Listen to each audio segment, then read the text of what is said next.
Hello and welcome to session 30 of Eyes of Saemyth. We're already at session 30. Crazy. We're going to start the session with a recap. Whoever does the recap gets an inspiration for the session. God knows you're going to fucking need it. Who's doing the recap?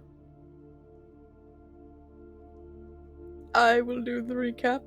If Dex, do you want to do the recap or no?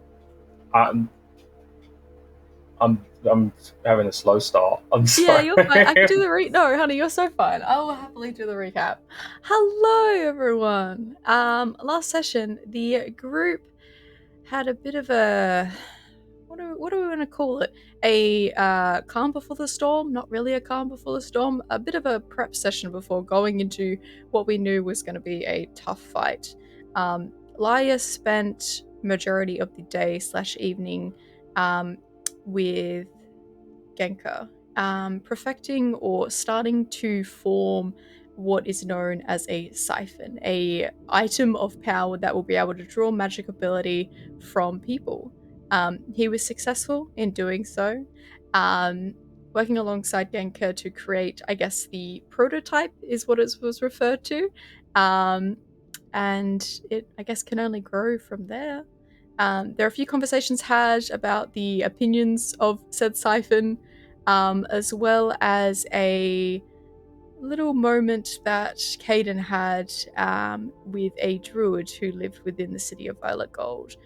We found out that he knew Kaiden's dad and knew of Kaiden's grove and helped him to learn more about druidic magic, starting to help him hone his craft and become the watcher that he is supposed to be. Us all coming back together, we used the coin that was traded with the merchant to take us all to Kaiden's grove. And upon settling there, we found it in a state of, I guess, getting preparedness, preparing for what we didn't, preparing for the unknown. Kaiden went to see his mother alongside his sister, and in a very sad, tender moment, it was revealed that Kaiden's mother was weaker than we had originally thought and passed away, returning to the tree in the center of the grove. Duncan, our newfound companion, was introduced to the group, a half-orc looking person, creature, who had been assisting the party, or assisting the grove more so, in getting ready for the unknown. He, standing on the outside of the village, noticed something through his some kind of like magic that he has, and spotted a large white dragon stepping up to the plate. The party very quickly got together and decided that we need to protect the grove at all costs, and we now face the lunar dragon and its friends trying to protect the grove. So, yeah. Yeehaw. We're gonna get pretty much straight into it. In the as I will unpause the game. As this dragon approaches with its rider kind of holding onto the spines on its back, the rider speaks something. Do any of you understand deep speech?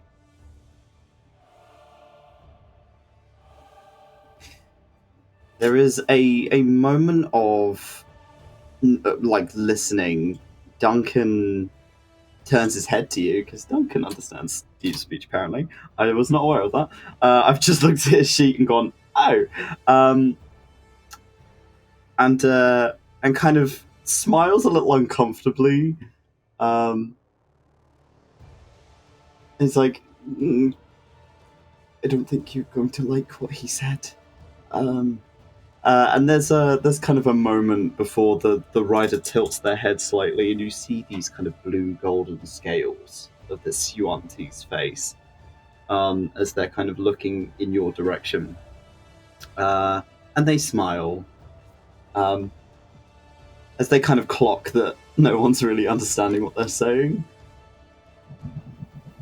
Well, the only universal language is violence, so let's chat. We're going to roll initiative, please. Do I get the runoff that I tried to do before this starts at all, or You got your blade song off, and you cast... Shadowland Stride? Yeah. And I was just about to take off when we ended last session.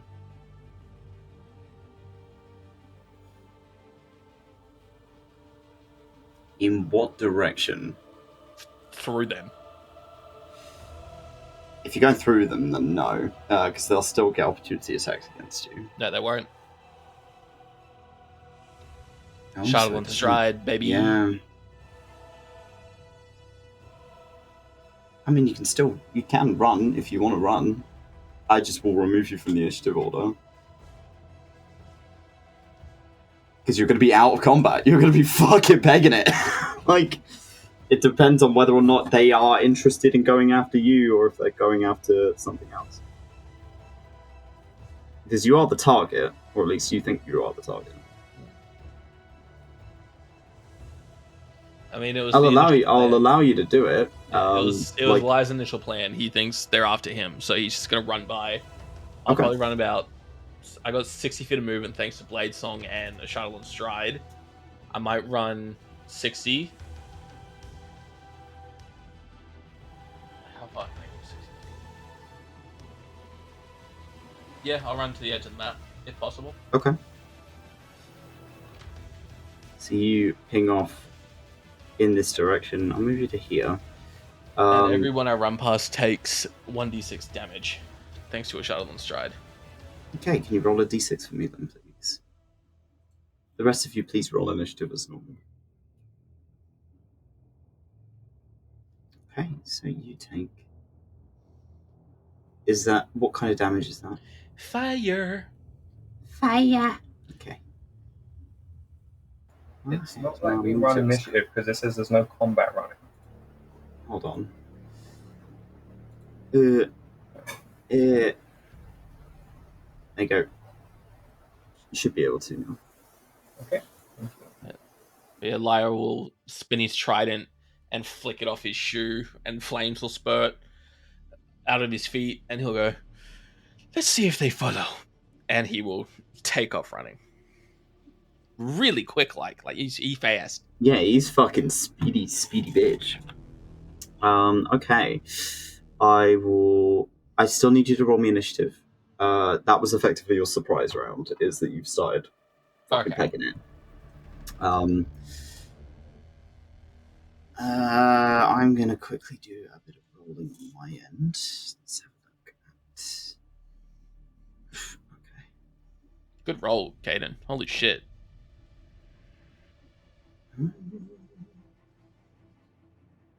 That'll be... Like... Okay. What are these question mark having dice? I don't want you knowing what I'm doing. Oh my god. Okay. Are you serious? Oh, that's terrifying. This is worse. What? Duncan, this will be... I don't like that.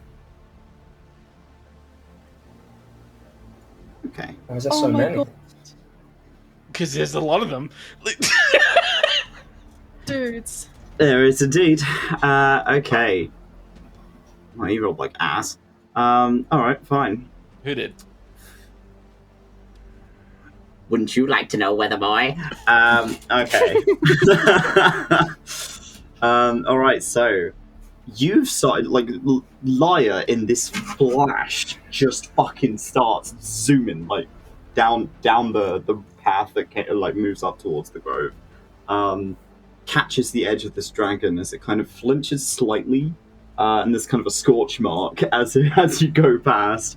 And you watch as the slave of the executioner's head, like, follows you as you begin to move. And you're fucking pegging it, so great. Kaiden, top of the turn order. You are the first in combat. Go, boar man! Okay. I think. Oh, I forgot to add. Oh man, because Lyre's run off past them. Okay. Oof. I do. What was that? Don't worry. Toby. Don't worry. Okay. I don't think he trusts Lyre's to take care of himself. He's going to pull out. During the time they've been here before they got into combat and everyone was kind of helping out, he got hold of another plushie. So he's going to use a different one this time. It's going to be, it's a little squirrel he got, and he's kind of stuffed with some stuff from the grove, including a little trinket that he had from his mother, is stuffed inside of it. He's going to use, where's the ability for that? Oh, sorry. It's the one listed as the hawk on the spirit totem. Okay, yeah.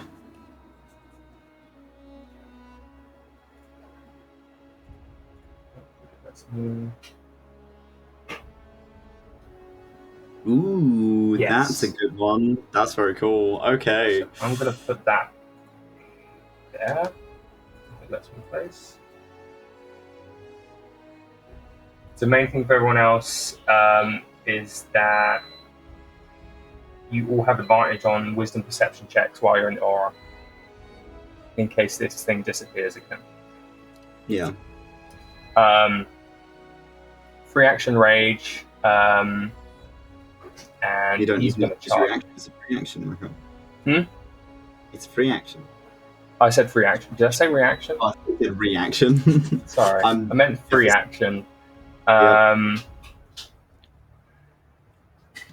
Yeah, I mean, the closest thing you can get. Acid, do it. He's just going to jump at the dragon. He just wants to hit something right now. Again.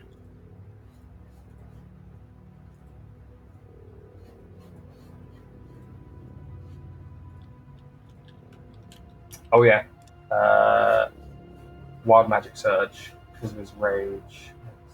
You're okay, so that's Yeah. your combat table, correct? Yes, the combat table. Right. Yes, it is. Until your rage ends, you and all creatures within 15 feet of you gain vulnerability to slashing damage. The creature loses their resistance to slashing damage instead with this effect, if they have it. Creatures immune to slashing damage are not affected. So anyone within 15 feet and yourself are vulnerable and take double damage from slashing. This is going to be spicy. Ooh, spicy. Spicy. I need to damage. Okay. Okay. Good to know. That could be really good or really bad. Question. Hi. Hello. So if I hit something and I'm in 15 feet of Kaiden, I get double damage on slashing. But if I get hit, I also take double damage from slashing. No, you just take double damage from slashing. Just me. Oh no, all I get creatures. hit. No, that is people, other people as well. Creatures. Yeah, that includes you. So, yes, so it's allies. So if I How close if I do they hit need to and be if to they me? hit me. Yeah. Okay. Sorry? How close do they need to be to me? 15 feet, so 3 Within 15 squares. feet. But if we flank Fuck. the dragon, Can then we put like an aura around Kaiden? Yeah. I need can another try one. to. Put a no-no I square might around be able Kaiden. the no square. This is my personal space bubble. How many rounds is it? Until he stops raging. Oh, fuck Okay, me. so if you are in this radius, you take I don't know if 16 hits. 16 hits. Okay. I need Are my you extra slashing? attack. Like, Extra attack.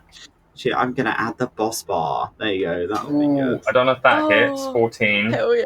No, 14 does not If hit. not, can I reckless it? You can if you'd like and give yourself advantage. Reckless it, so I'll do that again. That one Mm. hits. That one will hit. Okay. So damage. For Kill it both. dead. Normal. Get it dead. Get his ass. 10 and 16. And I don't know if it's double because I don't know if this thing had resistance or doesn't. So now it is flat because it did have resistance. So Oh, now did. it's flat. So Okay. It's 26 but- points slashing. Wait, the quick. thing- Oh, 26 my gosh. points. Okay. Yum. There you go. The way Kaiden's he's gonna literally charge and jump, and I assume they're like bony mandible things on its like neck and chin area.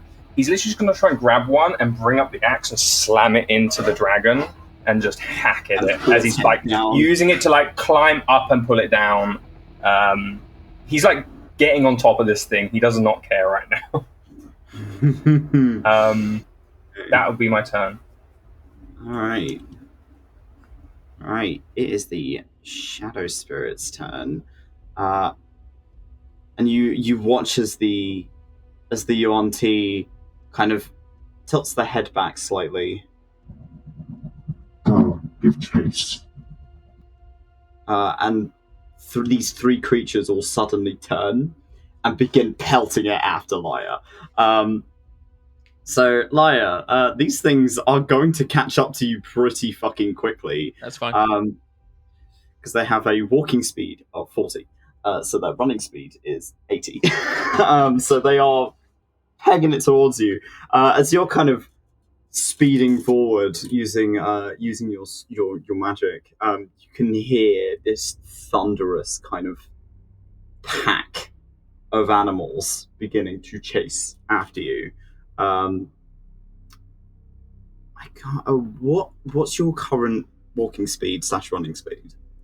Mine? Yes, yeah. Yours. 60. Naturally it's 30. My Blade Song gives me an extra 20. And the Shadowland Strike gives me an extra 10. So 60 total. 60 walking speed. Yes. Okay, all right. So they can't catch up to you currently, but they are giving chase. They are using their action to. Oh, I didn't go run further after you. than there. I stopped there. Oh, I assumed you were running further. No. Like, because I just don't have enough map for you to No, go I- off of the map. I stopped there to see if they would start following. Okay. Okay. Oh boy. All right, good to know. Right, so they're all going to take a swing at you then. If that is the case. AC is 19 with Blade Song. 19. Good to know. Alright, so this guy is going to pummel, or attempt to, and fail miserably.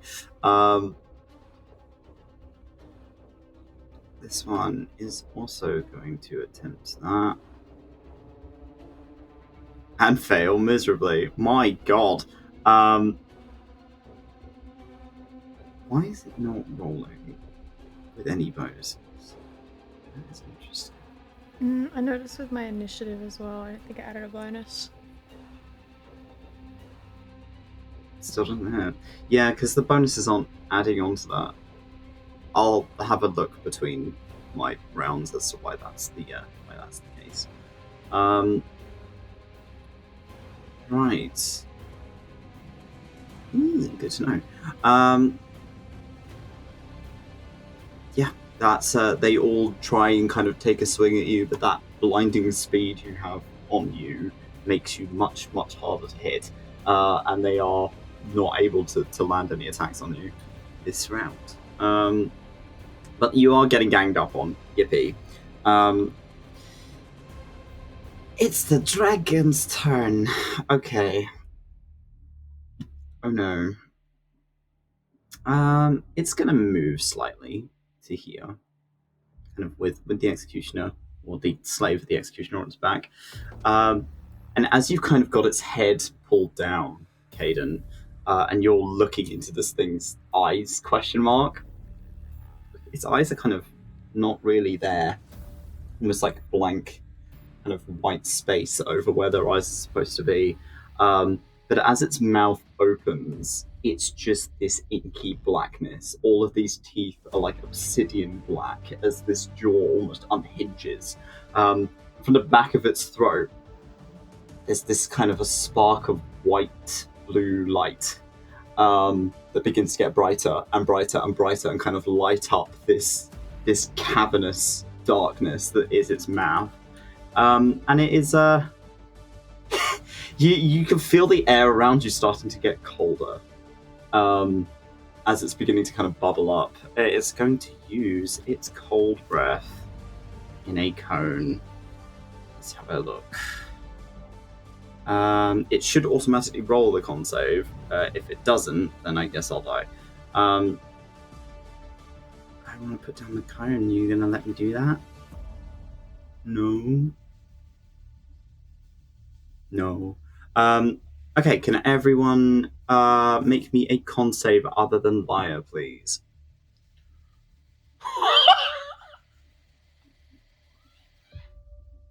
Dex, you're muted, buddy, if you're talking. Sorry, moves and stuff. I'm going to use a reaction to use absorb elements. Okay. So My I will boy. take half damage, and I'll get bonus ice damage. My on my boy! next attack. My son! Okay. So he will just as he's hanging, he will focus on the energy, like the magic to his blade, and the mushrooms that kind of grow on the end kind of puff up, and all the spores will absorb the energy. I'm so proud of you. That's so cool. Okay, Kaiden. So you take half damage from this roll. Well, no. Absorb elements. So you failed. So yeah, you'd only take half Yeah. damage rather than a quarter. So you take you take 15 points of cold damage. Where is it? There it is. However, Sinza is not quite so lucky, as she is not exactly expecting this sudden burst of frost and ice as it begins to kind of spike out of the floor, where it is turning the grass into just mounds and chunks of ice. And you take 30 points of cold damage, Sinza. Duncan also only takes half of that, as he managed to make the save. As the three of you are blasted by this stream of cold. And it kind of rears its head slightly as you're still kind of pinning the head in place. And taking a good brunt of it, Kaiden, into your weapon and into you. But at least your magic is protecting you somewhat in this situation. Okay.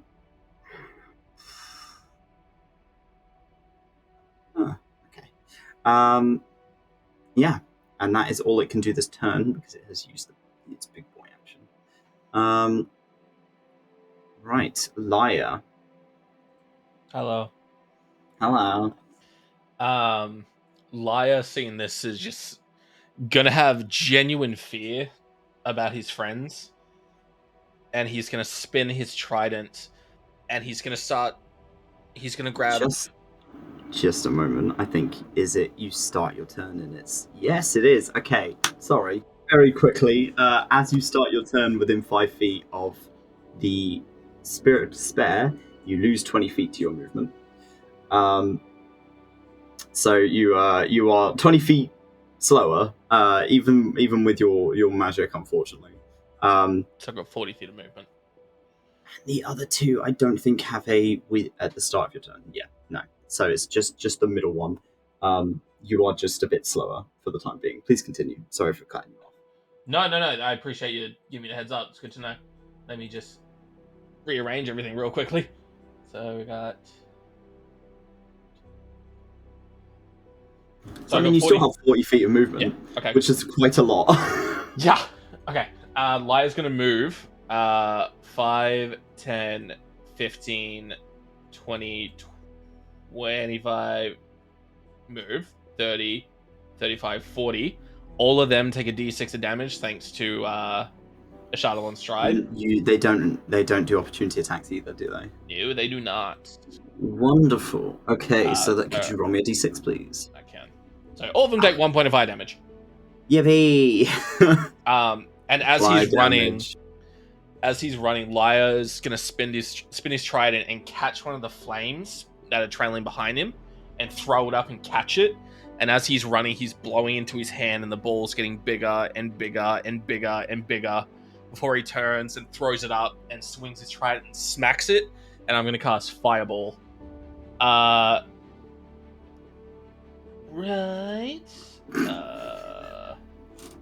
Do it. It should give me a radius, shouldn't it? Yeah. Yes, so it should have place measured template if you want to put that down where the fireball is going to land. Right there. Yum. Okay. So if you would like to make a dexterity saving throw, I believe it is for all of them. Your Animation. Animation. So that is a dex save from the dragon. Oh, crap. Fail. Perfect. Yum. That is a dex save from the... Also, oh my god. Oh, hell yeah. I'm having a bad day today. Dex from you. Oh. This is comical. My god. Okay, that one's a pass. Just. And another fail. So the only one that takes half damage is the Spirit of Despair. So the rest of them will take the max chunk if you could roll your damage. 25 points of fire damage. Oh, yum. Okay, so this guy takes 12, the rest take 25. Oh, what the fuck? Okay. My god. And let me see. Yeah, that'll work. And as a bonus action, Lyre's gonna slam his trident down, and a huge gust of wind is just going to encircle him, and I'm going to cast Gust Barrier. So until the end of my next cantrip, because you can only it is do a cantrip, 8 yes. per turn. Interesting. I did not know that. So I will cast it so you can see what I'm talking about. So it is. Look at that. Yeah. So Ooh, that's... until the end of my next turn, any range attack against me is made with disadvantage. Anyone who melee attackers who successfully must make a Constitution saving throw against my spell save DC on a failure. They are flung back 10 feet, so they won't get near me. Cool. Stay the fuck away from me. The spell. Cool. Sick. Okay. Is that the end of your turn line? Sinza. Ah! Okay. Sinza is seeing all this shit go down and just get hit with like this blast of cold. I think the ends of her fur are still kind of icy, and she does this like little goat shake, and then she like reaches back for her axe and pulls it out and spins it in her hand and plants it. And then she's going to crouch and she's going to dart across the space. I'm trying to get behind this thing, but kind of off to the side. So I'm going to have to use my movement and my first action to get there. Okay. I'm trying to get like here. You want to flank it? Yeah, I'm going to try and flank. Okay. I'm going to remove the that. fireball so you can see a bit better. Here you go. Is that going to be a flank if I'm there? Yes. Okay, sweet. As Sinza's kind of darting across, her axe dragging in the dirt, she is going to free action rage. And as she's doing so, her kind of goat tail that's usually covered in fur, these bony spines start to pull free from the skin and jut out. As part of my rage, I'm going to use my half form and I'm going to use my tail. So anything that tries to hit me, I can roll a d8 and it meets my armor class. So it has the possibility to miss. So it's a reaction. Okay. All right, cool. Yeah. And for my action, as Sinza darts and slides to a stop, she's going to use the momentum stopping, and she's just going to swing her axe at this thing. She's going for the crown jewels, we'll call them, straight up between the legs. Oh man, A lovely shot, really. A it's lovely only shot. a baby. Why would No. you be so mean to No it? mercy, it hit me with ice. And what is ice made from, Toby? Water! Water. I have Okay. a bad relationship with baths, huh? Okay. Yeah, that's a hit.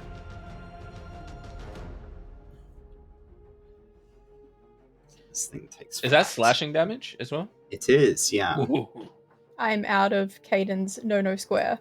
So Yeah, you are out of the no square. Kate's So gonna climb on top of this fucking dragon to get to the guy. The dragon Okay. still takes that damage, though, because the dragon's in it, right? The double I damage? think I have to be in it. no, it still Oh. has a vulnerability. Yeah, if it's next to Kaiden, it takes the damage. Yeah. So it's not that you don't have vulnerability to slashing damage, but this Yeah. thing does because it's still close to Kaiden. So when this so thing it backhanded, still it was takes just flat the max damage. amount. So it still takes the 14 points as you feel like its scales give way, as the blade kind of sinks into it and it kind of bends inwards. It's almost like these scales aren't quite hardened yet, as they bend and kind of snap inwards as the blade pierces into it, and it kind of makes this cry, and kind of reels slightly back from the swing. Okay, shit. I think I still have a bonus action. Okay, I'm gonna throw this one out. For my bonus action, Sinza is going to run her claws just kind of up her arm, and she's going to point the fingers up, the ones that are coated in blood, up towards this guy, the slave of the executioner. And this kind of like bluish glow kind of fills her eyes. I'm going to use Blood Curse of Binding, please. If he can make a... that's not the right one. Choose this one. Strength saving throw. See if he's gonna make it. Strength save. Oh. Oh, you made it. Oh, Sorry. wait, hold on. Sorry. I will make a strength save. Yeah. 23. Okay. Yar. It's big.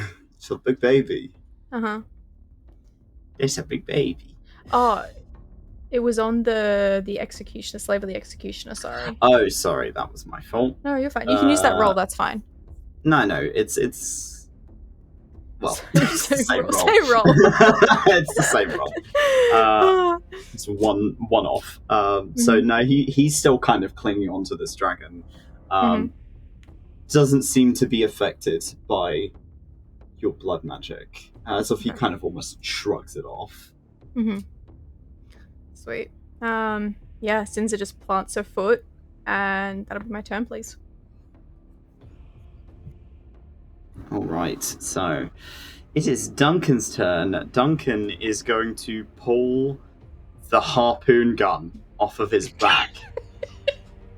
This gun is almost as big as him, and Duncan's huge.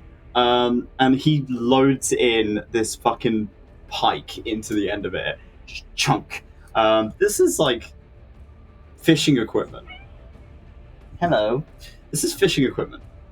This is big shit. Like, this is the kind of stuff you'd use for, like, whaling. You know, like, he points it forward, and it's this spark of, like, blue-pink magic that focuses on the executioner, or the slave of the executioner, as he casts Hunter's Mark on the UNT. So I'm going to quickly try and mark that with something, just so I know what I'm looking at. There you go. He's already taken damage. Yeah, no, he's going to fucking chunk the fucker with a harpoon gun. Just for hee-haws. And I believe that is a hit. Yes, it is.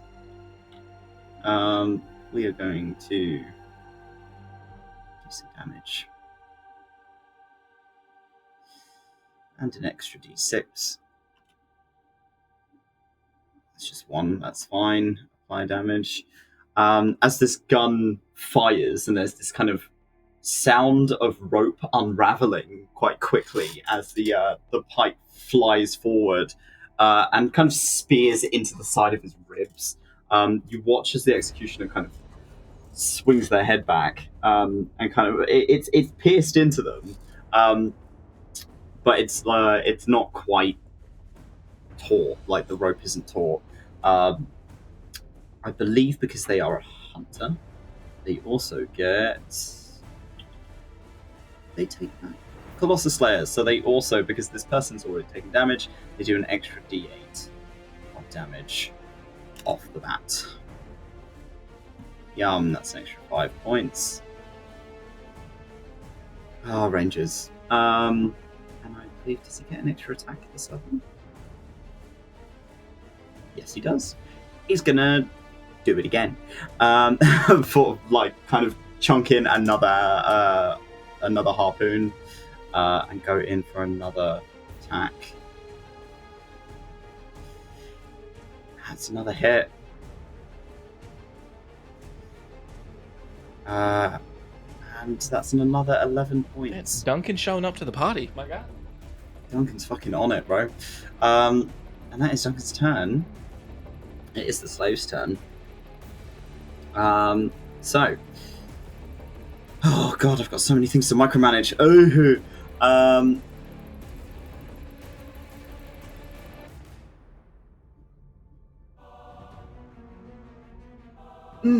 Yep. Okay.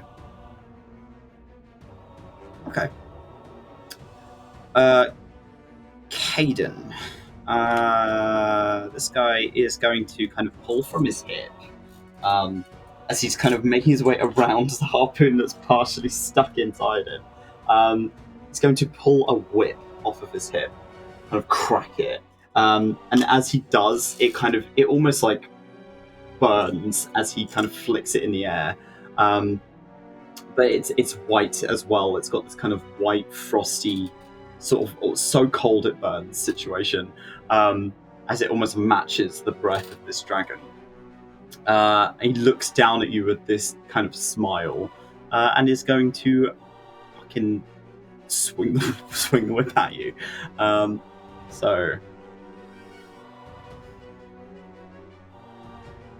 that was damage by accident. So I want an attack roll, please. There you go. That's a miss. He's going to do it again. That's more like it. 24. And as the whip kind of wraps around you, it kind of claps into you, you take 9 points of cold damage. Okay. I have resistance to the cold damage till the start of my next turn, because I've absorbed elements. Nice. Yes, you do. So that is half. So that's 4 points. Did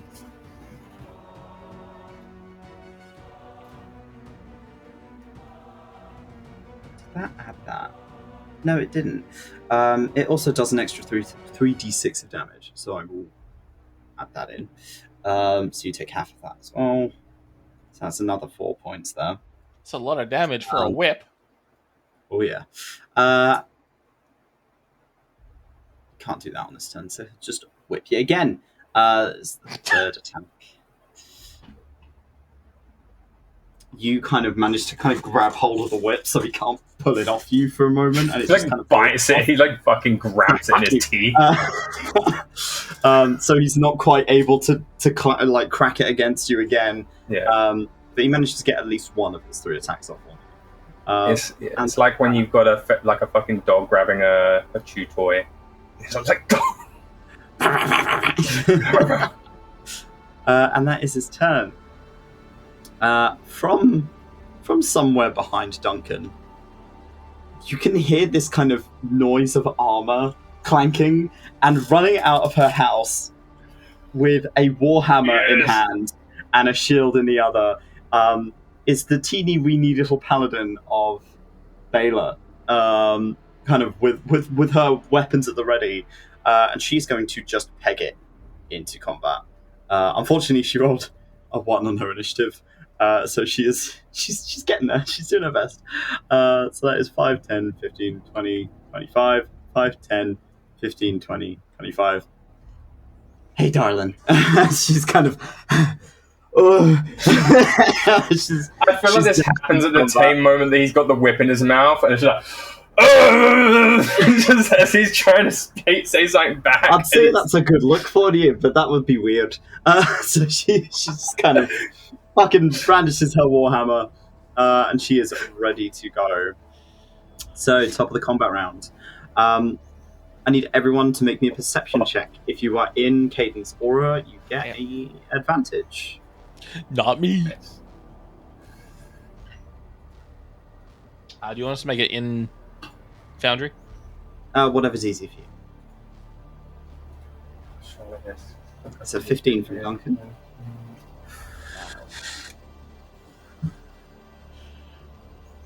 It's 22. 19, and a 22. My God, everyone notices. Say Baylor's too out of breath to make this call. So she's just sprinted in, and now she's like, oh, my little legs.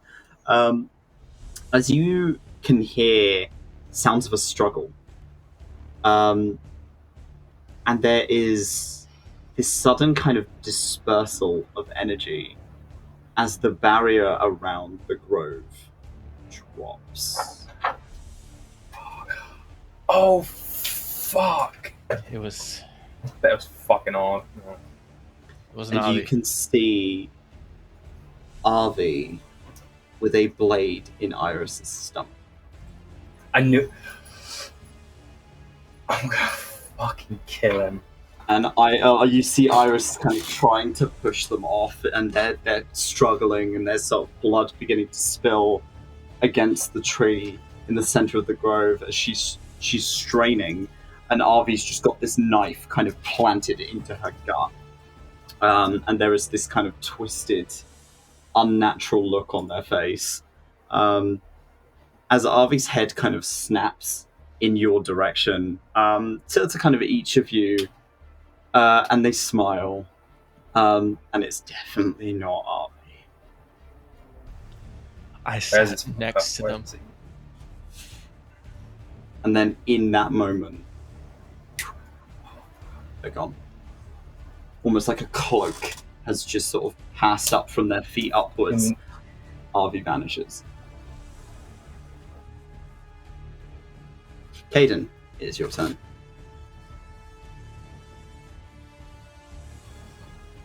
Fuck. Where was Arvi? The tree. Sat next to the tree. Who was at the tree? Shit. Oh, God.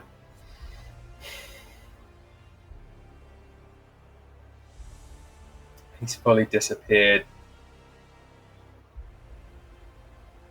I think he's going to... He's in so much a rage. He's climbing for that rider at the moment. Can he get on top to get to the rider? Yeah, you can. So I believe your climbing speed is half of your movement speed. This thing's big, but you can climb it. Like with your, if you use your movement, you can get up there with him. Does this rider, does it look enthralled like the dragon does? The rider. Roll me an Arcana check. It's a free action.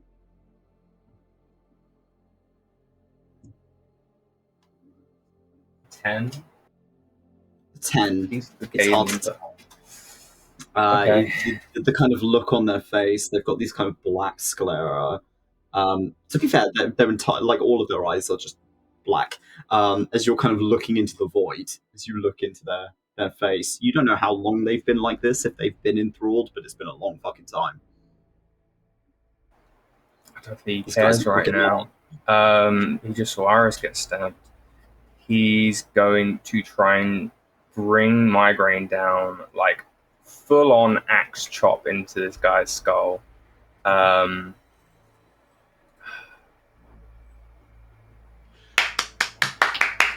He's vulnerable to slashing because that's like 4 times the fucking damage. Yeah. Put him in the ground. Extra attack if it was needed. I don't know if that hits. No, be needed. Fuck He's it, tough. reckless that shit so we can do it again. Okay. No. Whatever. So roll your attack normally, like your damage. Sorry, you're not normally. Roll normally. Okay. So that was 2 hit. I No think. damage. Oh, why did When I you're do damaged. Oh, sorry. Damage.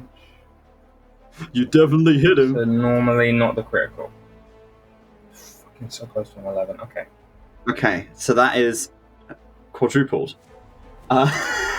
So as you swing this, and the axe kind of what does this look like? What kind of swing are you going for right now? This is like a full-on, from their perspective, would have seen like Kaiden climbing up the dragon's neck, which is probably moving around a lot, and then suddenly getting to the shoulders and like grabbing the spines like some rock climber, and then just getting faster and faster, and then the axe, and just running up and bringing it down onto their head. So that is. I want to apply it to select target, doubled, and then doubled again. By double damage. There you go.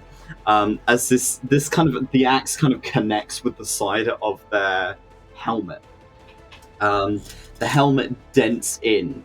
The axe kind of goes into their eye socket from the side of their head, and their head kind of snaps to the side, and they just kind of tilt to look at you as you pull it back out, and blood begins to kind of pour down. It's almost this blue tint. That is beginning to stain into their uniform, their clothes, but they're smiling.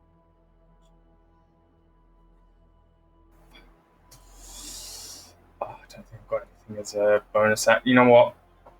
I'm going to try something. I'm going to bonus action Thorn Whip. If it hits... I don't know if it will. Would that be a disadvantage? Yeah, because it's a ranged, and you are very close. It's unlikely I'll hit, but yeah, that's fine. Unlucky, man. As you swing the thorn whip, he just grabs it and tugs, as if he's like, no, you fucking don't. he's kind of got his teeth out, as if he's mimicking what you did with his whip. He's just like, yeah, all right, we can play that game. But he grabs it. Is it like round his hand when he grabs it? No, it's just kind of grabbed as if it's similarly to how you grabbed his earlier. He kind of just tosses it to the side. That's my turn to avoid it. Right, it's the spirit's turn, and they're all going to start moving towards Lyre. Hello. Because they're not smart enough to realize that they're going to get fucking gut punted if they hit you. But they'll try anyway. You know what? No, no, you'll stay there. You are going to...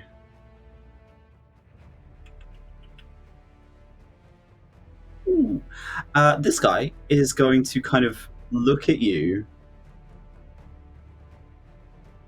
Why is that 2 hit a +0? It's not meant to be that.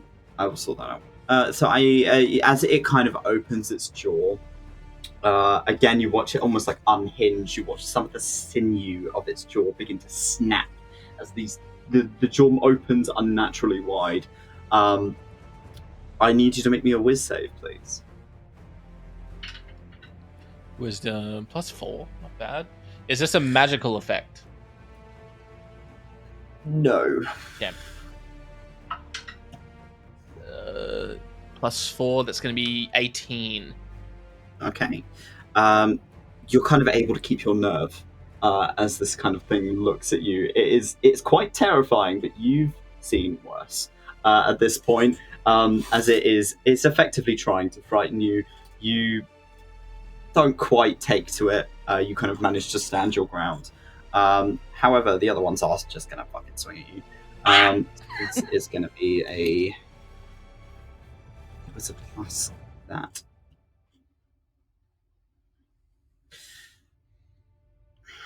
Okay. That didn't do it, but even with the +8, it wouldn't have hit. Yeah, +8, that's impressive. You gonna work? Oh, this will be at advantage. No, I will redo this. So, attack again. Apparently, it just doesn't want to add the +8. But I'll do it manually. Okay, well, that one hits. Yeah. Yippee! So that's 27 to hit. Just hits me. Doesn't hit very hard. As you take 9 points, and it is blown away 10 feet away from you. Because of your gust thing. As the magic around you pushes it back. Is it? There's only ranged effects that are at disadvantage. At disadvantage, yes. Melee. But it's still, as a melee attack, it still gets punted 10 feet away from you. And is knocked prone. Okay. Yum, yum, yum. I will add that in. Prone. Yippee. I need you to make me a con save, a concentration check. Oh, yes, for agonizing torture. I do get this at advantage, I believe. Let me double check my features. Roll in Foundry, I want to see. Okay. Wait, how do I do it? Is it just Constitution? Yes. Advantage. There should be a button in the menu as well. Yeah, boy, let's go. You're all good. That's fine. Where Okay. would that button be? Sorry, Toby. Just so in the chat, it should come up with DC 10 concentration. It should be visible to both you and me. So when you Good damage, it will come up with a con check so that you are reminded to do it. Good to know. Thank you. That's all right. Okay, that is all they can do. This guy's fucking booted 10 feet away from you and kind of hits the ground. Imagine these shadow spirits as just like a pack of Doshigama. So there's just a lot of them, and they're big. They're very unpleasant. The dragon's turn. Okay. I think it's kind of like whipping around. Oh, wait. No. Yeah, no, it's the dragon's turn, and then it's you. It's kind of whipping around now that it's got Kaiden on its back, and it's like, ooh, foreign thing on me. It's like, ooh, heh. And as it's whipping around, it is going to turn its attention to Sinza. Sinza, you are not currently raging, so I am going to... I did rage. Oh, did you? Okay. I did. Did I not apply it? Sorry. Did not apply it? With Don't my worry. tail. Okay. Yeah. Right. Oh, that's Please what that fuck was. me. Right. Okay. I will still fuck you. I'm raging. I'm raging. Not in that way. You are now in range of the vulnerability to slashing damage. Fuck. So, because Kaiden's now on top of the dragon. Fuck. It's still raw. Unfortunately, yeah, that's on there. So it is going to swing its claws at you. But this, are there any disadvantages or whatever? My reaction to add a D8 to my AC, please. Yep. Roll 8. 6 will do. That's pretty good. Okay. So what's your AC's AC 21. At? 21. All right. That's a miss then. As this swing goes in, does that stay for the rest of the turn? I think it's just the one. It's just like a reaction. Okay. And as the kind of claw swings past and kind of clips the top of your horns as you're able to dodge out of the way, its jaw kind of opens up and you're met with those teeth.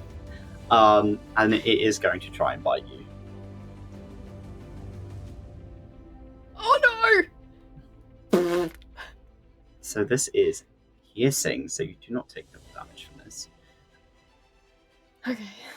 And it rolled like ass. So...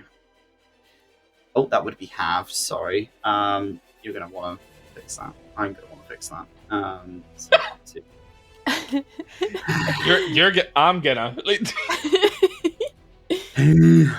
Apply half damage. There you go. And it's going to try and bite you again, just for posterity's sake. No, that's a fail.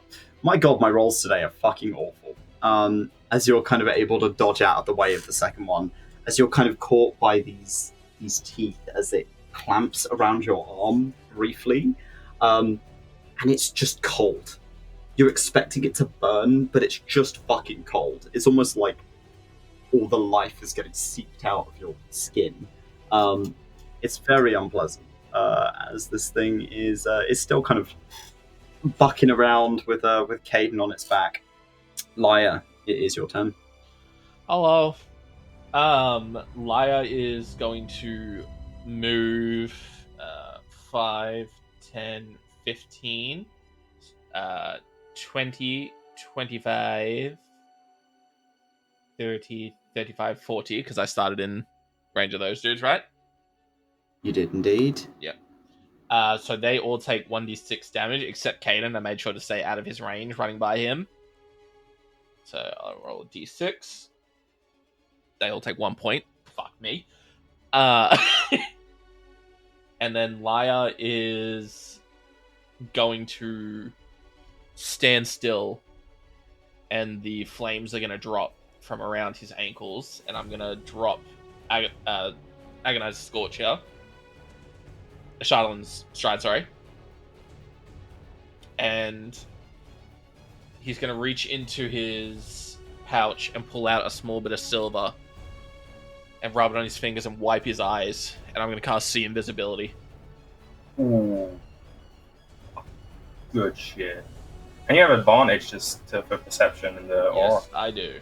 Yeah.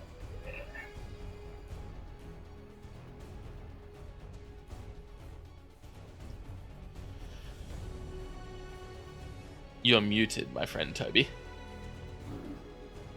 As you cast the invisibility, you cannot see anything unusual. You can't see RV. Or at least what was masquerading as RV. But you can see footprints. You can see the direction that this copy has run. And they have been making their way up this way and through the trees. That might be where Zani is. Did I see where Zani ran off to? Zani, you didn't see specifically where she ended up. Okay. Alright. Lyre will turn back towards the dragon and the enemies ahead of him and just call out, "The executioner is headed for the houses. Keep ready." And I'm going to just... What can I do?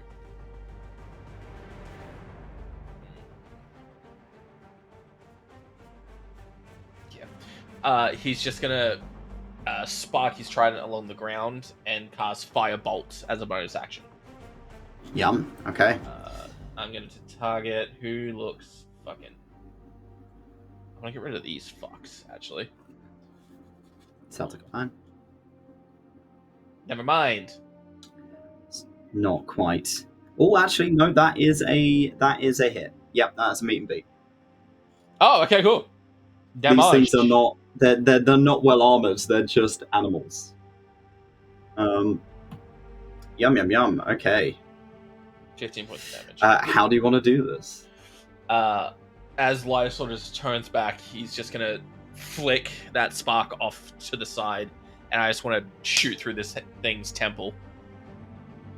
As the bolt kind of passes through it, it almost doesn't connect with it. It just goes through it as the shadow begins to dissipate, and this kind of cry echoes off into nothingness around you, and it is dead. Good, yes, dead. Okay. Is that the end of your turn, Lyre? Yeah. Sinza.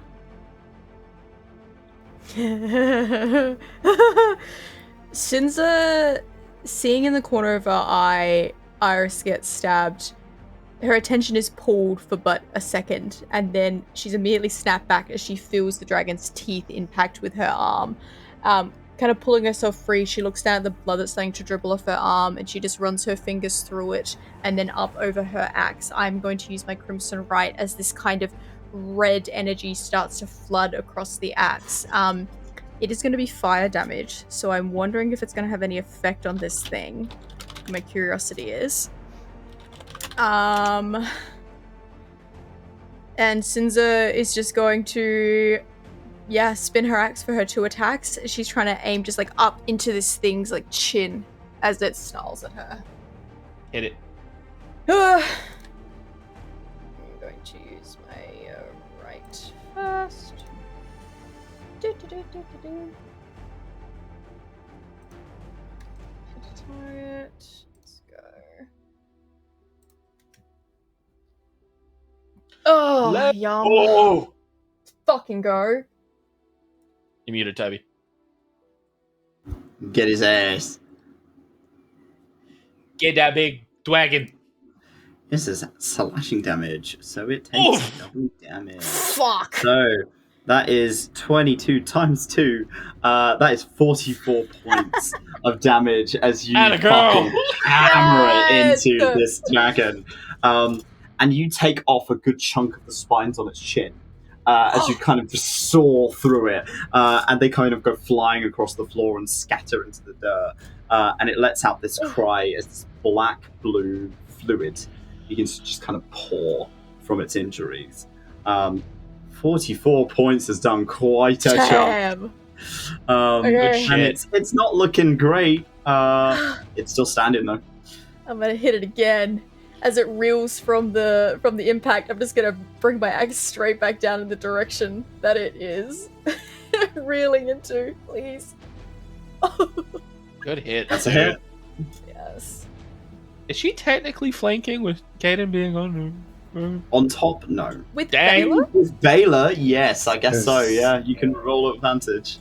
Yeah.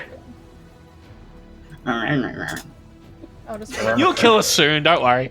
No. Okay. Nah, it still hits though. Roll your damage. Next. Okay, another 14 points. And plus my right, which is an extra D4. What type of damage is it? What right? Fire. did you pick? Fire. Okay, fire damage. Hot, Bernie, hot. Oh wait, it's a D6. Hut, hut, hut, hut. Yeah, it grows stronger as you level up, dude. Yeah. How do I remove that? Oh, I messed up. You also need to take necrotic damage for your Yes. right. How do I've accidentally pressed D4. How do I get rid of that? On the like little menu So roller? if you have right clicked it, left click it. Or just press There we enter go. and it should get rid of it. Because I hit it with my... That one? What are you looking to do? Okay, sorry. I worked it out. Okay. An extra 5 points. Okay. And then you take a d6 of Yes. necrotic. You take 2 points of necrotic Nice. damage. Ugh. Okay. Right. Are you doing anything else this turn? And that is my turn. Thank you very much. Right, Duncan's turn. So Duncan is going to pot shot this motherfucker, but rather than with the harpoon gun this time, he is going to pull out a bow off of his back. Cute. And he's going to ping that shit off twice at the Slave of the Executioner. So, is... Unfortunately, shoots wide, is trying not to hit Kaiden in the struggle. But that one hits as he kind of manages to kind of focus and get that last shot off. As it pings into this guy's shoulder, he takes 7 points of piercing damage. He then takes an extra d8 and an extra d6. Ooh! So he takes an extra... Oh, an 8 and a 6. Fuck me. 5 damage. 5 damage. So, the slave of the executioner is not looking good. He looks like he's bleeding quite heavily at this point, as he's struggling to stay upright on top of the dragon. However, it is his turn.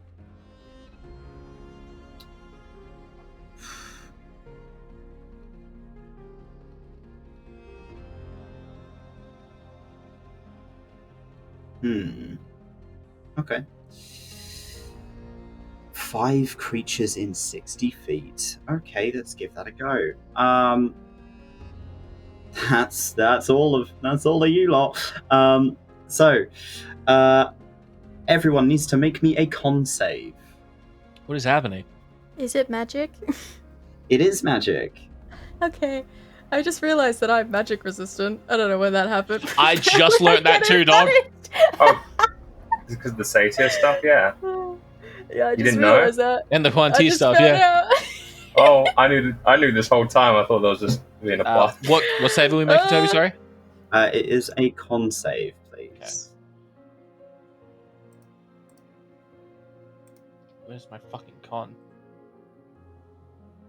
Oh, Crit. another crit. Crit. Okay. Damn, high five. Con save for Baylor. Okay, that's fine. And a con save from Duncan. Oh, Duncan does not make it. Uh-oh. Oh, no, So- Duncan. Everyone is kind of hit with almost this wave of exhaustion. You are just fucking tired as he kind of exudes this energy. And I think Lyre, because you are closest to Duncan, you see Duncan's eyes roll back in his head, and he just collapses. Thunk. He's on the floor. Oh, Do I recognize this kind of magic at all? I'd say you're allowed to make an Arcana check for me. Arcana plus 8. 19 plus 8. 19 plus 8, yeah. Duncan's been magically put to sleep. Uh-oh. And he's currently fucking out cold. Just on the floor. That is UNT's turn. Does he have bonus actions? Doesn't look like it. Cool. Right. It's Baylor's turn. Baylor kind of shakes her head like, she's like, almost fell asleep there. Fuck me. And she is going to kind of swing the Warhammer. And as you're kind of looking at her, you watch as the tip of the Warhammer begins to glow. And it is a bright kind of golden light. As she is going to Divine Smite this motherfucker. Going in for the dragon. I believe I have to just swing to attack and then add the 2d8. If it hits, yeah. It depends what level she wants to pump in crit. as well. What level is she pumping into the dragon? Because it goes up with each level. She's only got up to level 2, so she can only cast it. Yeah. At set. Oh wait, no. Each first level spell slot. Okay, so.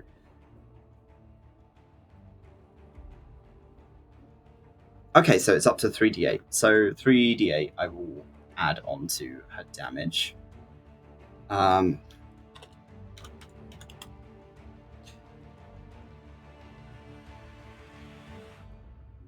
So that's flat.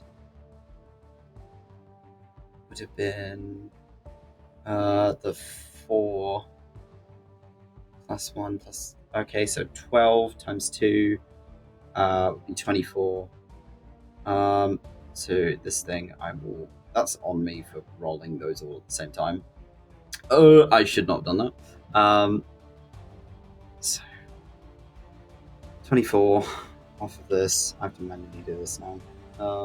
Take your time.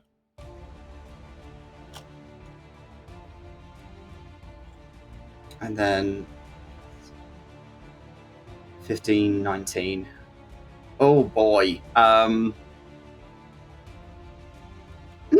boy. Okay.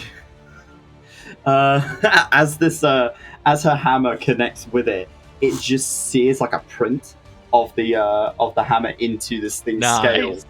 And you can see her kind of pull her face. It's just like, I don't want to damage the hide too much, as she kind of fucking slams into it. And you listen to bones just crunch under the hit as she hits it. This thing is barely standing up. It is like on its last legs.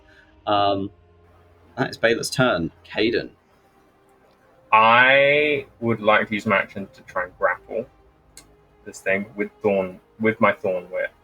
For flavor. What, the dragon? No, the rider. Okay, yeah. All right, so it'll be contested athletics. Please. I need this.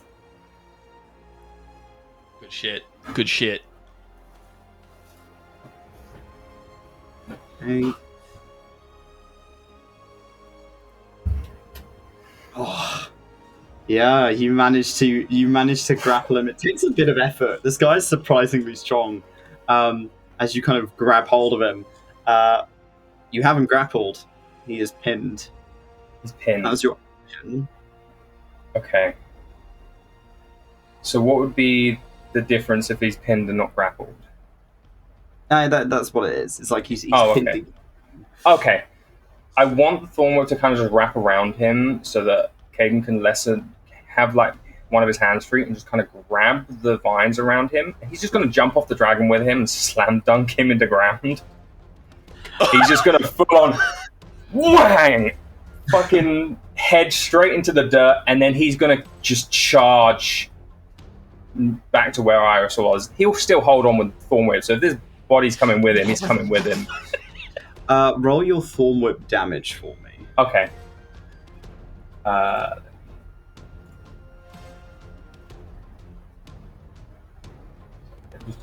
We'll say that it has hit. Where's the damage? It's around him. Yeah.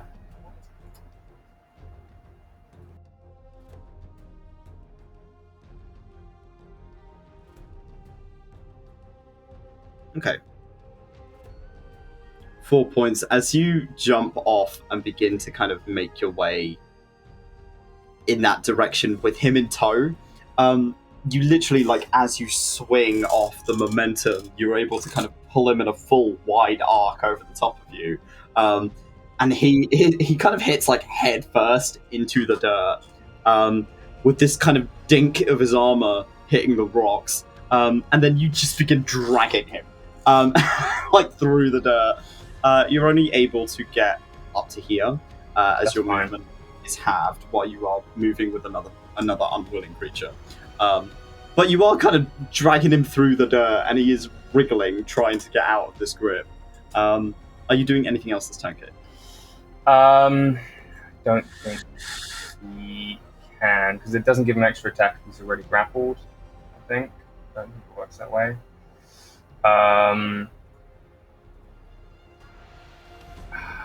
Yeah, he can't do anything else. That would be his turn. Okay, because I didn't do it at the top of the round, everyone make me another perception check, please.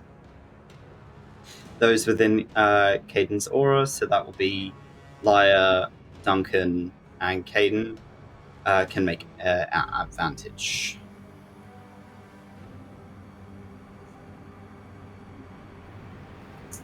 $15.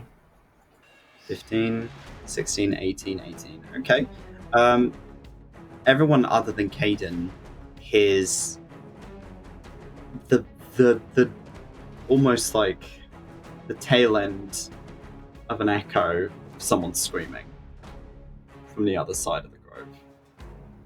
Yeah, that's where Kaiden's heading. I say Duncan and Sinza recognize it to be Zani.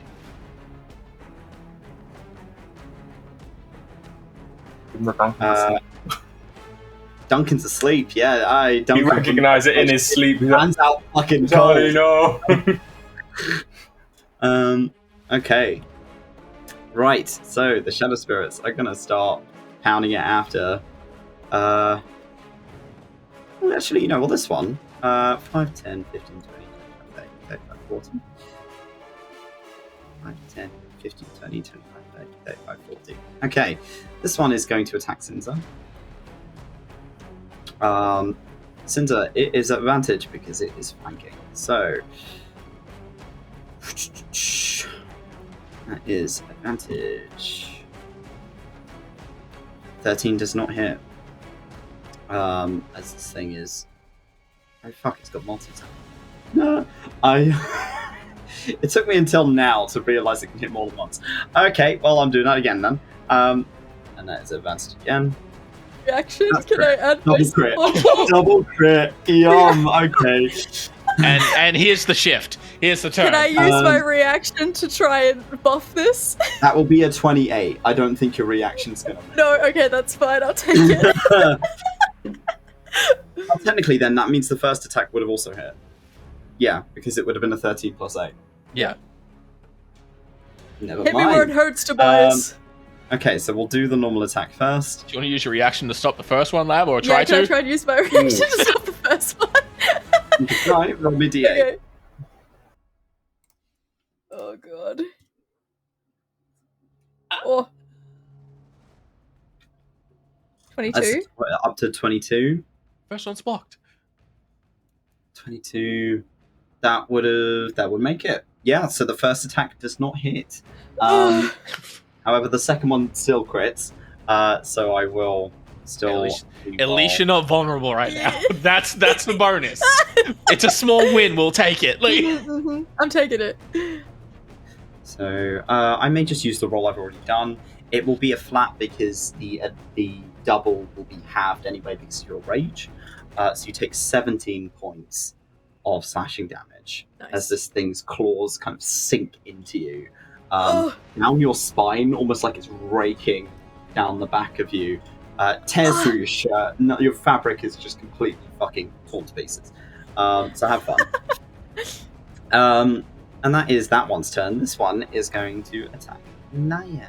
hello. Yeah. Hello.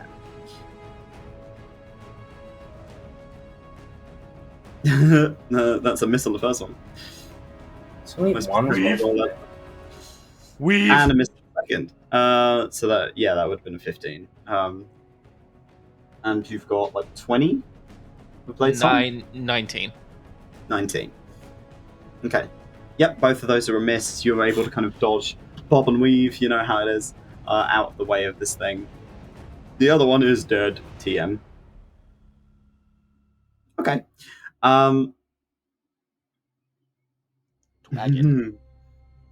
This one, it's the Lunar Dragon's turn. Hi, Sinza. It's going in for a claw attack.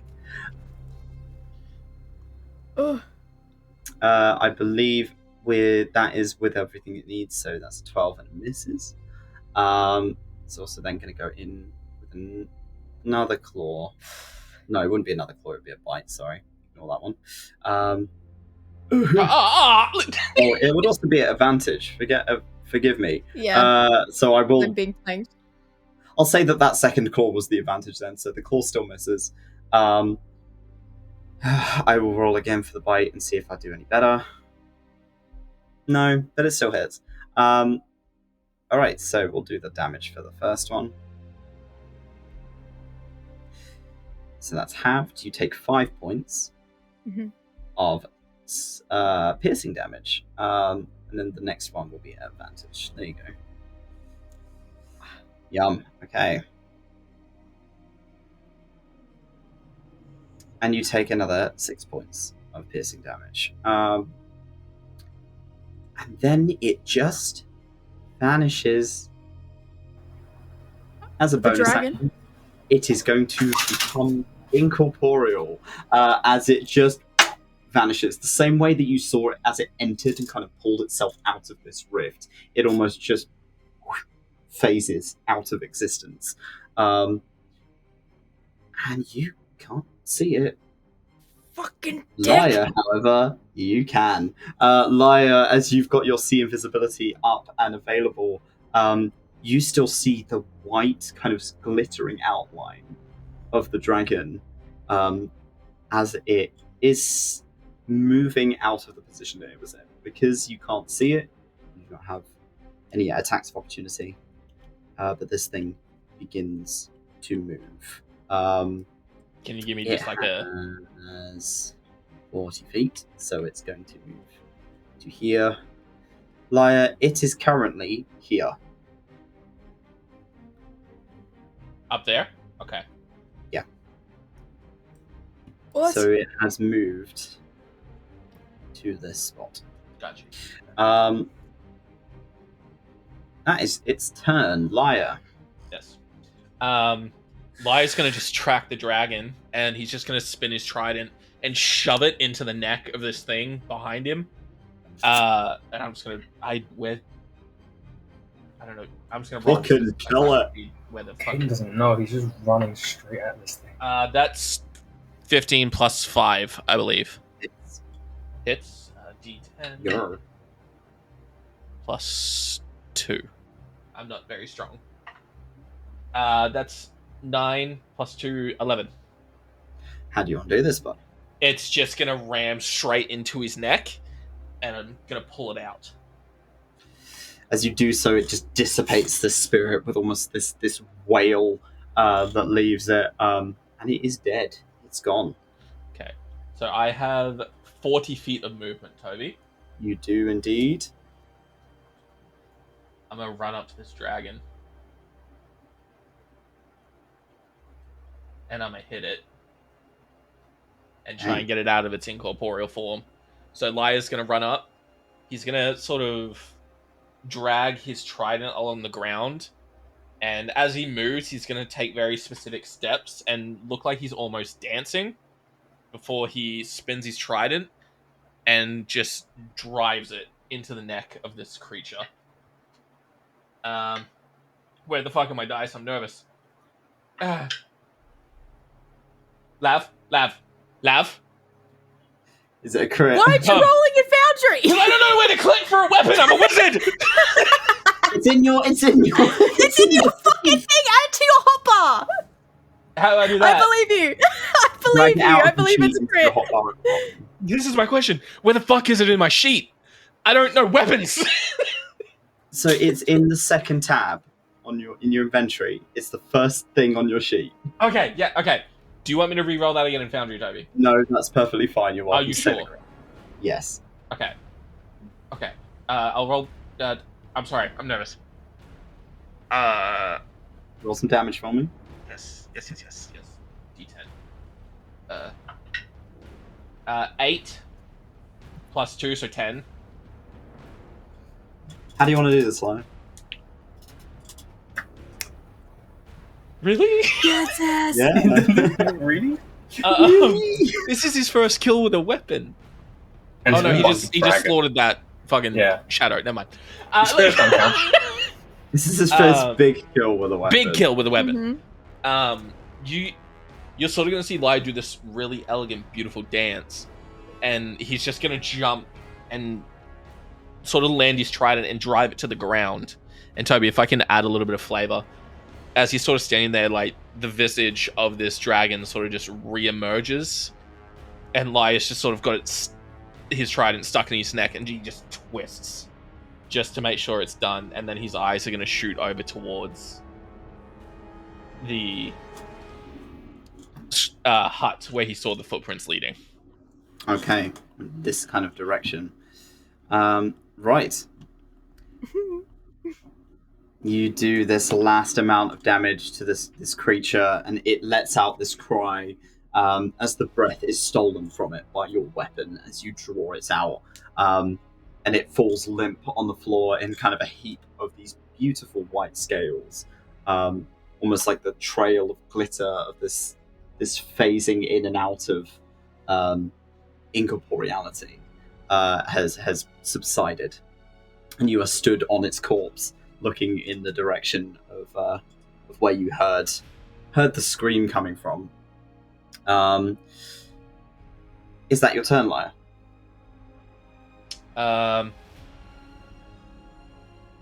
How's everyone looking, out of curiosity? Damage-wise. I mean, Duncan's asleep still. Duncan's out cold, I understand this. But how are you guys looking? Ow. It's fine. Owie. Toby, if you'll let me, Toby, as a bonus action, Lyre's going to hold out the potion of greater healing that he swiped off the rabbit. Yeah. And say, Sinza! Go get your girlfriend! And just hold it out for Sinza to grab as she runs by. Yeah. I'll allow that. The thing on me. I got the thing on me. Just fucking leave it. Got that dog on me. Missing with something good though. Sinza. Yeah. It is your turn. Sinza. Yeah, fuck it. I'm going to dart from this thing. Can you take an attack of opportunity against me, please, Topes? Yor. Okay. Swing. The +8. That's a 15 to hit. I will use my reaction for my tail. Okay.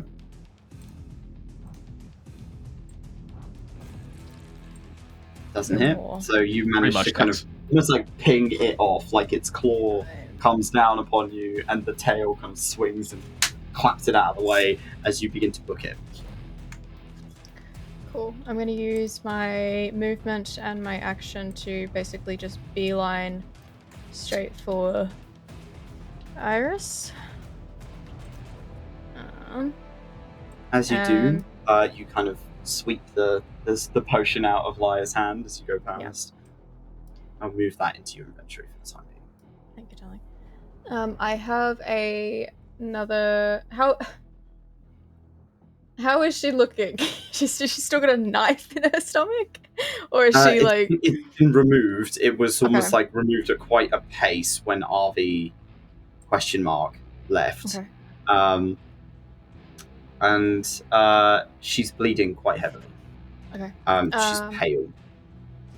Okay. I'm gonna give her the potion that Lyre gave me, and I'm gonna use a potion of healing. Actually, this is.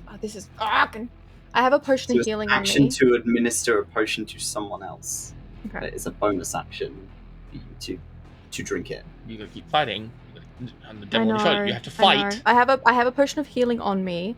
Is she cognizant enough if I give it to her, she'll know what to do with it? Yeah.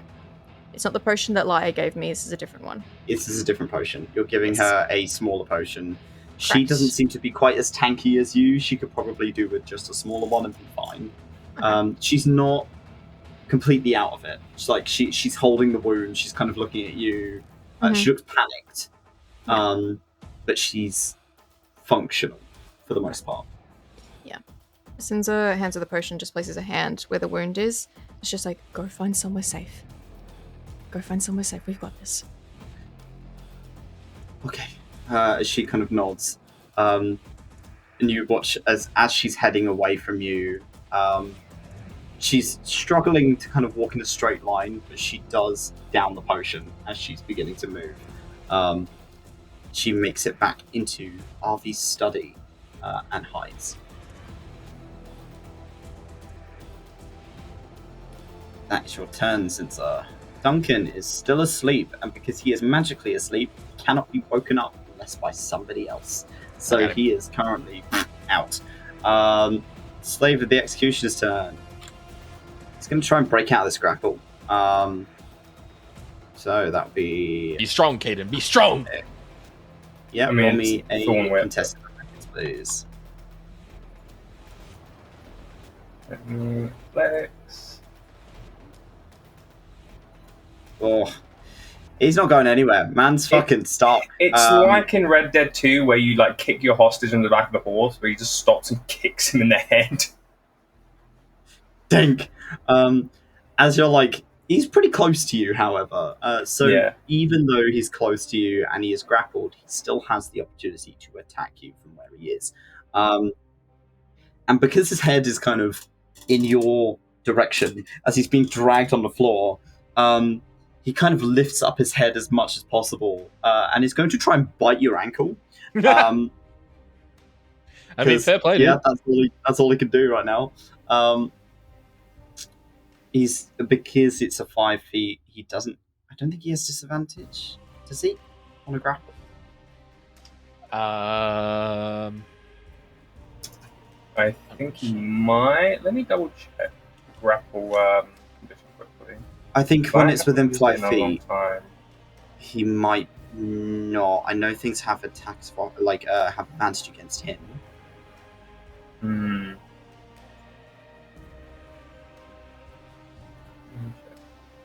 Because I know it loses all its speed, can't benefit from bonus speed. Doesn't say anything about disadvantage, so it'd be normal. It'd be normal.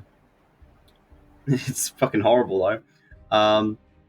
He does, however, get 2 attacks with his fangs, so he is going to try. That's crit. As he kind of like chomps, misses entirely, and then chomps you again. And this time, as you feel the kind of the cold of his fangs sink into you, rather than it doing double damage, it will do flat because you are raging. You take 15 points of cold damage as this thing's teeth begin to almost eke this icy sensation into your ankle, just above your hoof. Your hoof. Yeah, hoof. And as Bayla sees this, she's going to swing around and just bring her warhammer down on his head. She's like, "No, you fucking don't." So she is going to warhammer. It will be at advantage because the fucker is prone and fucked up. That's gonna hit.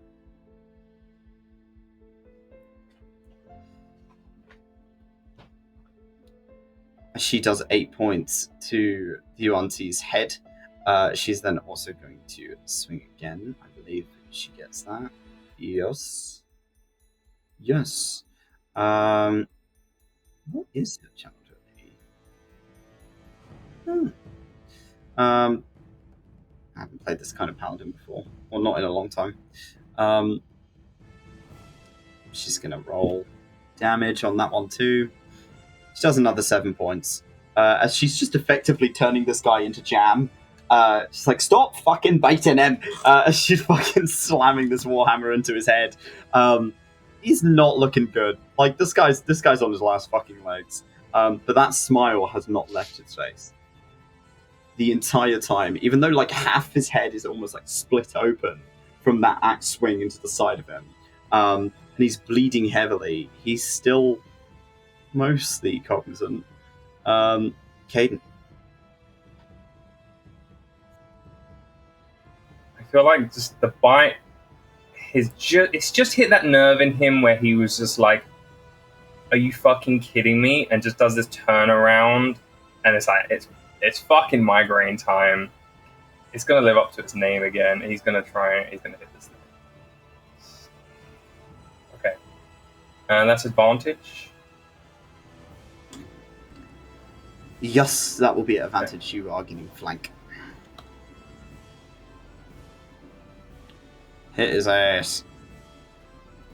Get his ass. 19 hits. Your damage. Roll good. I'll take it. 11 points.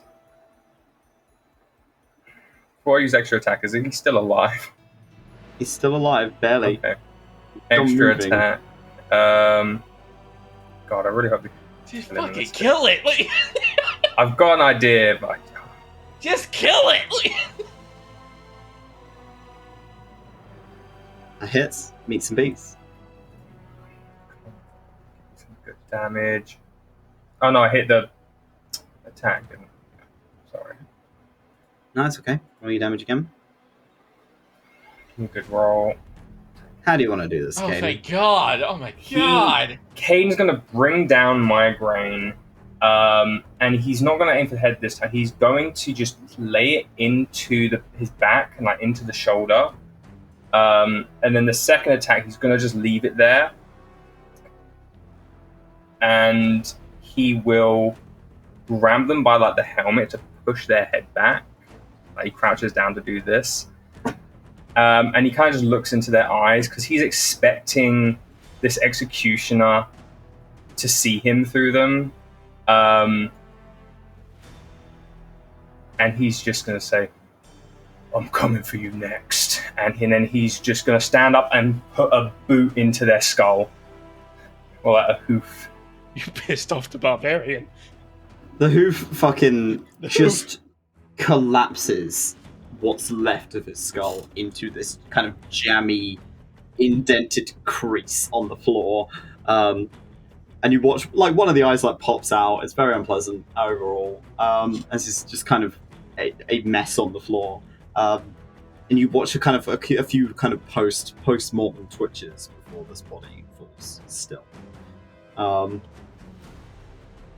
And you notice the shadow spirit in the distance vanishes. Hey, that's good. With his movement, can he will go up to Duncan. Can he kind of just bonus action kick him quite hard to see if he wakes up? Get up! He doesn't want to waste time. He just wants to fucking boot him in the side, and then he's gonna continue moving. Oh, And it's like as he gets woken up quite abruptly by getting booted in the ribs. He seems to take it as is. Right. With that, technically, you guys are out of combat.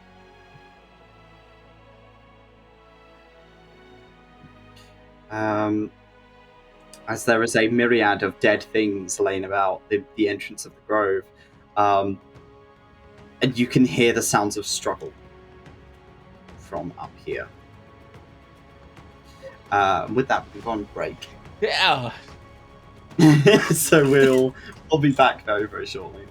Bye-bye. See you. Bye.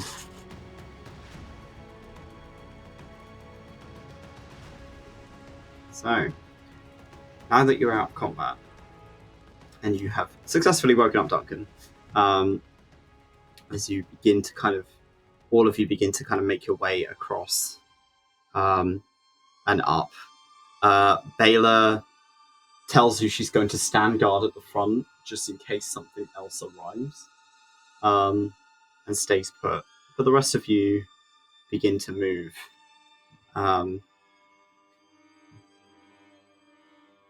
As you all begin to kind of peel through sort of almost like alleyways between the houses, everyone roll me a perception check, please. Sinza, so. Can I take my healing potion while we're making You our can way? indeed. You can chug that as you're going. Yeah, Only a please. 10 for me, Toby. Only a 10, okay. it's 13 from me. 18. Is it added automatically? I will add it to your sheet. Duncan rolled a 9. Great. There There you go, love. Thank you.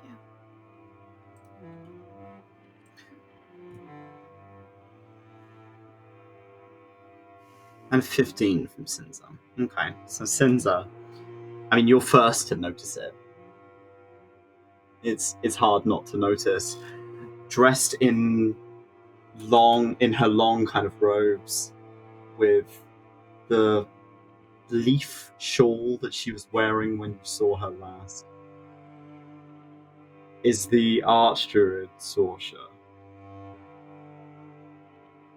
holding her staff as if it had been taken from her bedside, or perhaps taken from Iris, with her hand kind of pressed against Zani's forehead. And Zani is just staring at her with this blank expression on her face.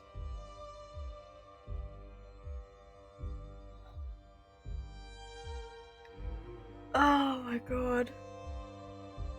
Sinza puts an arm out to kind of slow the group. We know that she passed away, right? Was there communications throughout the group? Kaiden didn't tell anyone. Okay. Kaiden's not gonna slow down. Yeah, I guess if Sinza doesn't think anything's wrong, she's like, oh, that's good. Like, the Archdruid's here. That means that she can help us. So Sinza drops her guard a little bit and continues to walk forward with the group.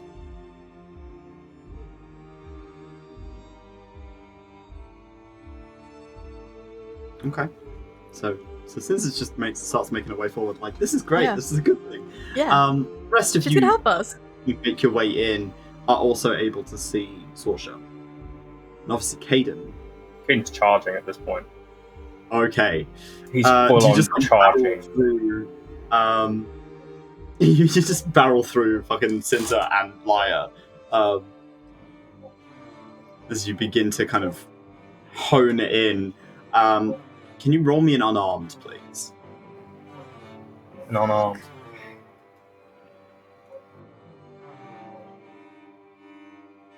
Oh, fuck. I just got so nervous. I'm like sweating. I'm so scared. There's like this aura around it, and I'm like, what the fuck? Oh my god. Oh god. Okay, what's your... Okay, as you barrel into her, you hit almost what feels like a brick wall as she casts shield. And you watch as her head kind of turns to you, these fingers still pressed against Zani's forehead. Zani does not react. Nothing. Nothing behind those eyes. As what looks like your mother looks at you. No, you don't.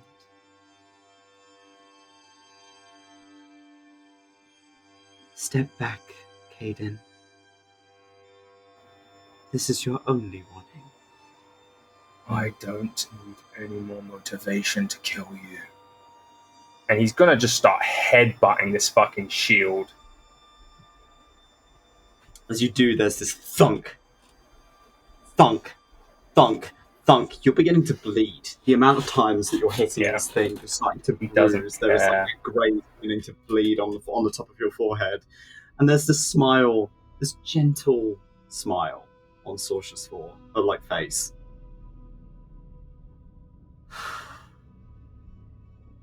Am I this mean?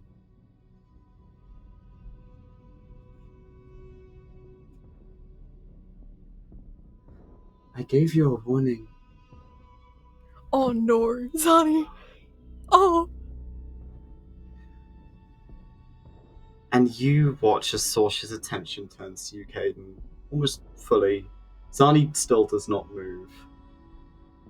And a word is uttered on her lips. Just this very quiet, in Druidic. And it is almost a term of endearment. It's the term that druids often use to tell each other that they love each other. And Kaiden, in an instant, your world goes dark. Counterspell. Power word kill. As Kaiden's eyes just... Can I counterspell it? I don't think you can counter that higher level. I just got to roll, don't I? Like if it's a 9th level, I got to roll above like a 19. 9th level. You can try, I think. Let's have a look. Do you want to double check just so I know? I will go through it and have a look. Oh my fucking god. Oh my fucking god. If I had full hit points, I'd be good, but because I'm the only one with 100 more total, You just Well, die. I'm dead. Yeah, I'm just. What's the save, though? It doesn't say the save. I fucking knew, you motherfucker, you were gonna have Power power kill just hits, on your- doesn't it? Yeah, I think, it's yeah, if you it have doesn't say less than it's 100 hit points, you just die. Less than 100 hit points, you Yeah. just die. I think it's the level. It's 10 plus the spell's level, so I got to roll above a 19, I believe. You attempt. Yeah. You attempt to interrupt Yes, the creature in yes, the process. 10 equals the spell's level. All right, you can try and roll to counter it. Yeah, sure, yeah. So what is it? What is it, just a flat roll? No, it's. I think it's. So it's a concentration check. It's a D20 plus my spell modifier, isn't it?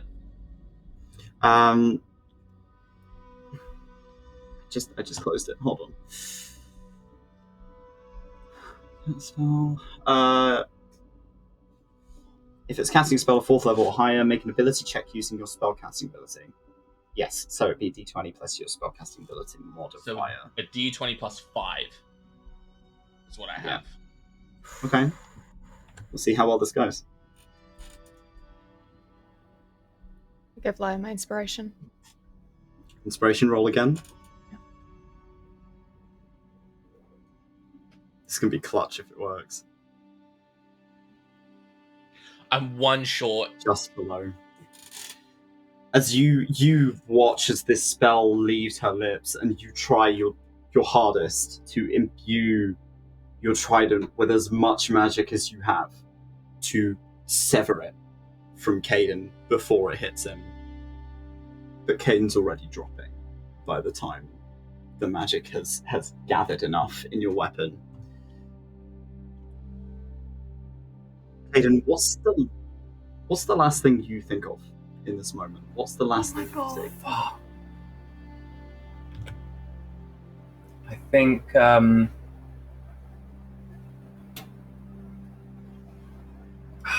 think the spell like hitting, it's almost like it just disintegrates through his rage and consciousness, and all these memories kind of flash to him when he thinks of his mother first, and then it changes to his friends, and going back to the tavern, all the way up to all the little moments, all of the little campfires, and just the smallest moments throughout their journey. And I feel like the eyes just going to go blank as he catches a glance of everyone upside down as his head hits the dirt.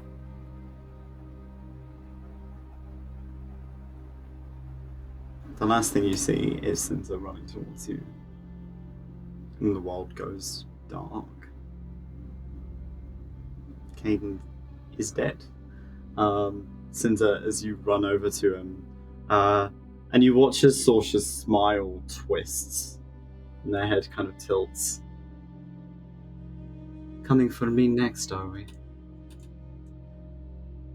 Sinza is just like holding Kaiden, and it's like everything around her just washes out as she's holding him, and she just pulls him up into her chest, and she's shaking. And she's just... it's just slipping, like everything is just slipping between her fingers. And her eyes look up to meet this creature. And that urge, that need, that primal feeling starts to take over as the rage hits.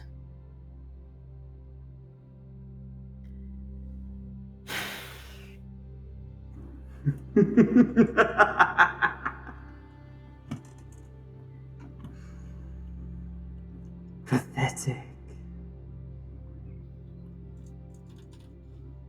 Toby, can I reach for her? From where you're sat, when you've got Kaiden taking up quite a bit of room in front of you, she's just out of reach. I'm reaching for the lichen. Oh. Okay. What do you say? Do you call to her in some way?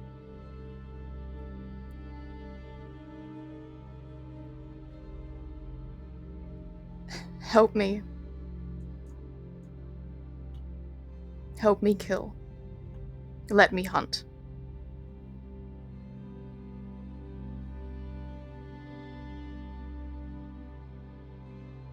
There's a pause. And that cold wash passes over you. The feeling of the lake over again. And it's unpleasant. Why should I? Is this not what you want? You shun me. Why should I come to your aid when you have never come to mine? I need this. So You do I. need me just as much as I need you. I need this now. One cannot survive without the other. We are one. I'm not asking, I'm telling in this moment. Take your pick. Persuasion or intimidation here. Intimidation. Okay. Oh my fucking god.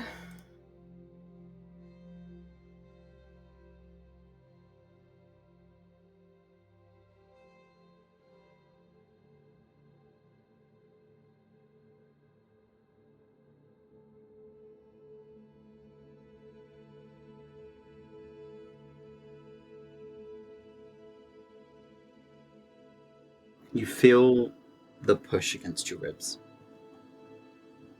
That feeling of a caged bird trying to push itself forward, as if you are pushing the bird against the bars, forcing it, and it just doesn't spark.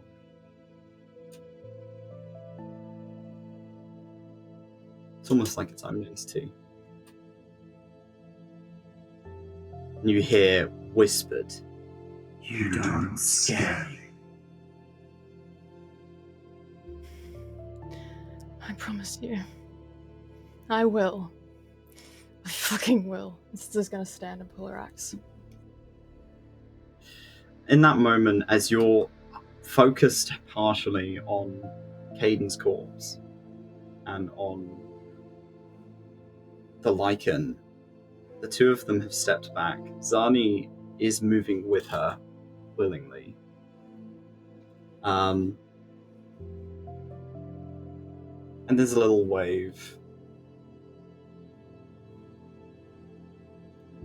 We'll see you soon, won't we, dear? Zani's head turns in your direction, and her eyes are just blank, like non-reflective, almost like dulled, like a corpse.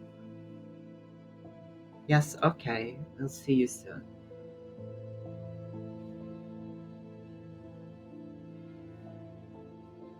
You follow me, she dies. I think you have some work to do before we're ready. But our confrontation will be beautiful. And her head turns to Lyre. I'm coming for you, little Vi.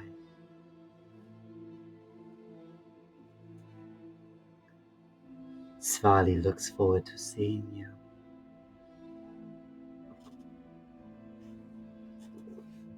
She begins to walk off. She doesn't turn her back to you. Zani walks with her blades drawn, keeping an eye on you as they leave.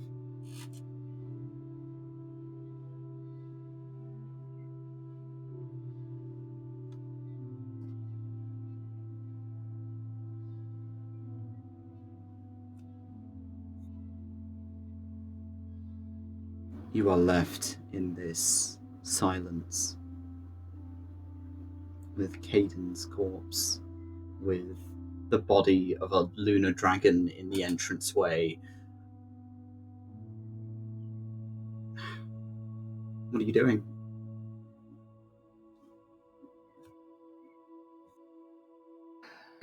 Sinza drops her axe and just goes back to just holding Kaiden. And she's just got her face pressed into his chest as tears start to leave her. She just looks up at Lyre and Duncan, like, please. Lyre's gonna slam his hand onto Duncan's chest and pull him close. Can you do anything? I'm not that powerful. I'm not that powerful. Throws him down. Iris! And he just starts screaming. And like he looks jarred. He's like, oh, as you chuck Duncan to the side, and you hear from across the camp as she's beginning to make her way through. She's looking better than she was. So we're looking at like that. As she makes her way over, she seems to have mostly bandaged herself up, because she's had a bit of time. Yeah. Not too much, but she's mostly sort of tied up. She's still seeping through the bandages. She's not picturesque in terms of health. And you watch her her eyes fall on Kaiden.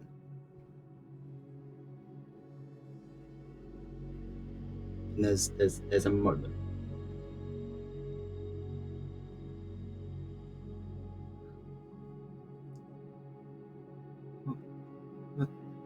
What happened? Healing magic. Right now. Focus. You can see her trying to pay attention to you, but she's looking at Kaiden. Lyre will step between them. Healing magic. Who can bring him back? I can, maybe. Arvi could. I don't. Arvi's missing. We'll find him later. Heal your brother. Now. Okay. Yeah. Okay. She kind of makes her way over, kneels next to Kaiden, and it begins to kind of hit her as she's looking at Sinza.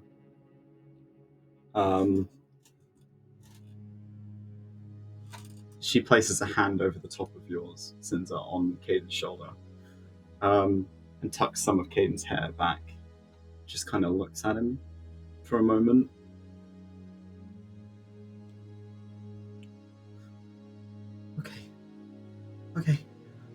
Okay. Yeah. And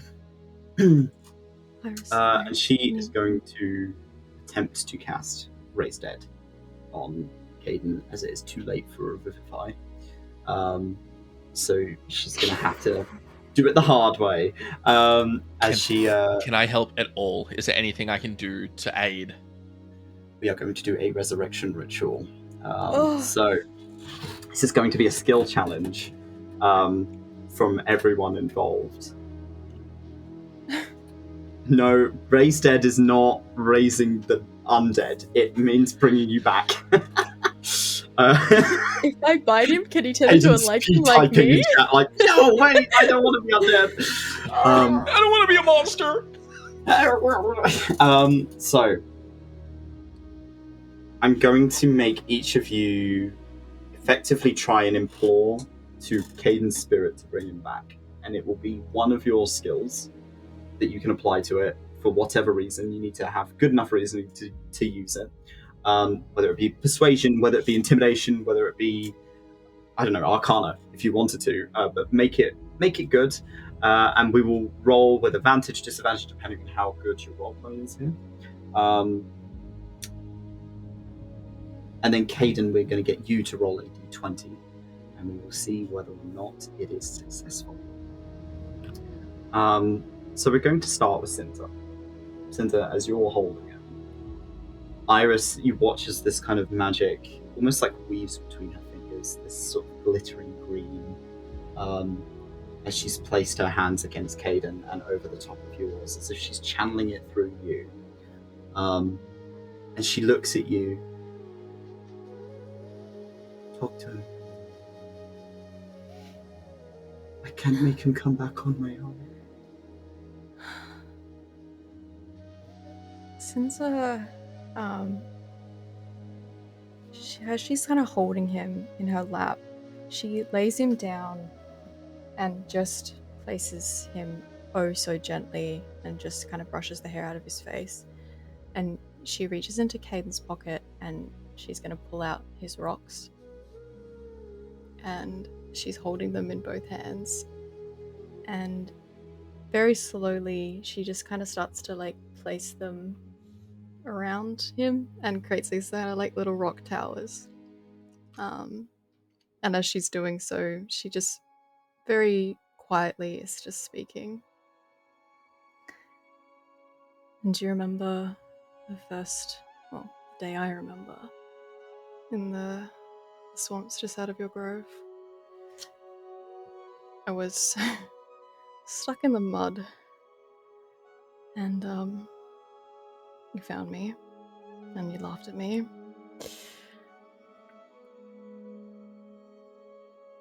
You found me at a point in my life where I was just starting to get my feet beneath me.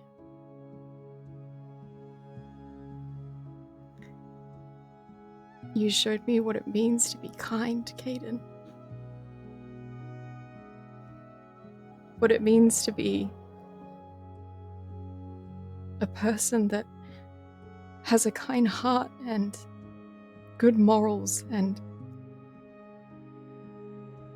selflessness.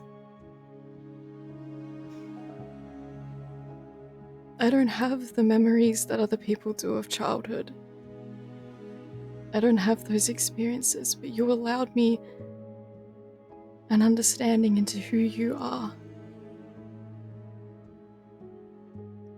And I hope that reflects through me.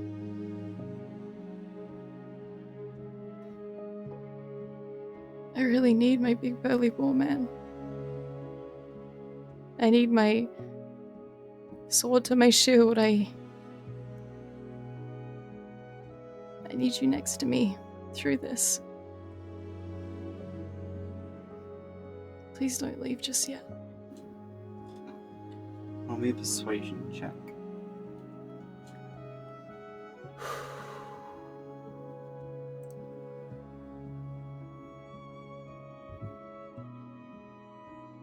Okay. Right. Lyre, as you're watching Sinza kind of speak and set up the rocks, and you see as there's almost a surge through Iris as the ritual begins to kind of come into fruition here. She turns her head in your direction.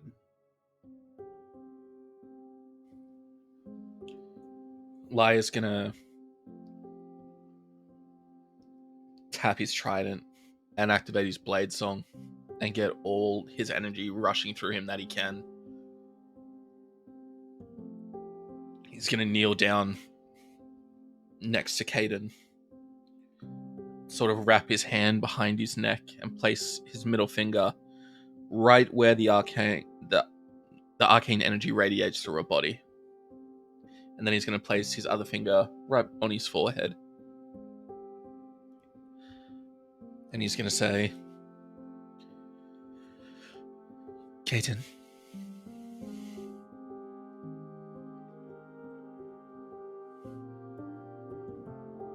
I'd be lying if I said I don't know what to say. Because I do. To simplify it, you're not done.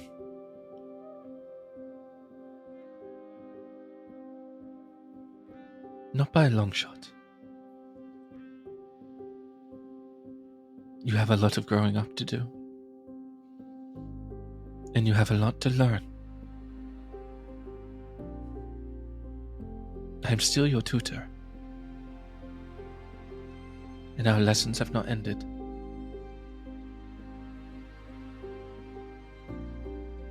Now just listen for a moment, while I speak to the World Weaver herself. World Weaver, you gifted me the energy of Arcane. You gifted this man the legacy of a Watcher.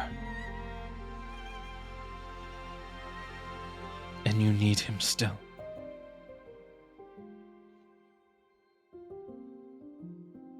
Let him breathe. Pour magic into him. And I will do the same. And Toby, if you'll let me, I will let all of the rest of my spell slots, I will push all my arcane energy back into Kaiden and see if I can spark his wild magic and get his heart pumping again. Okay, roll me an Arcana check. Arcana.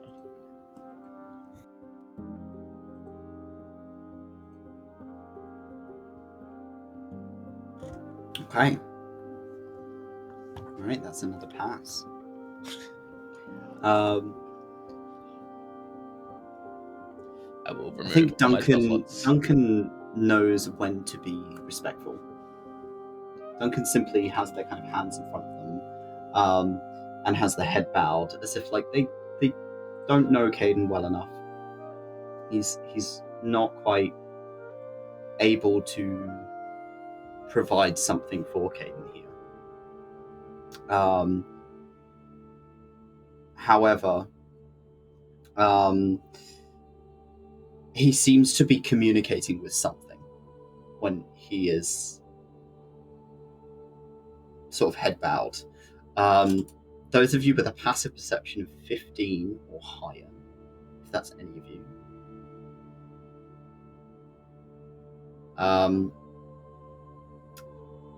I believe that's Sinza. Sinza, I believe you have a 15. Yeah, you can hear him say, Dracera, it's not his time. The Fae who guards the border of the Astral Sea, Fae of Dreams. Dreams as a plane is very close to that of Saemyth. Spirits often appear in people's dreams, prophetically. There's kind of a blur between those planes, so there's a line there that Dracera toes. And he effectively just comments, it's not his time. He's not ready. And I'm going to get him to make a religion check for me. I don't know if that's going to work. That's pretty good. My rolls have been asked, though. Okay. All right. And then finally, as Iris kind of has your head cupped, Kaiden, she presses her forehead against you. I'm not ready to run this grove on my own. She holds you. She's desperately kind of trying to keep it together. I'm not strong enough. I don't want to bury 2 people today.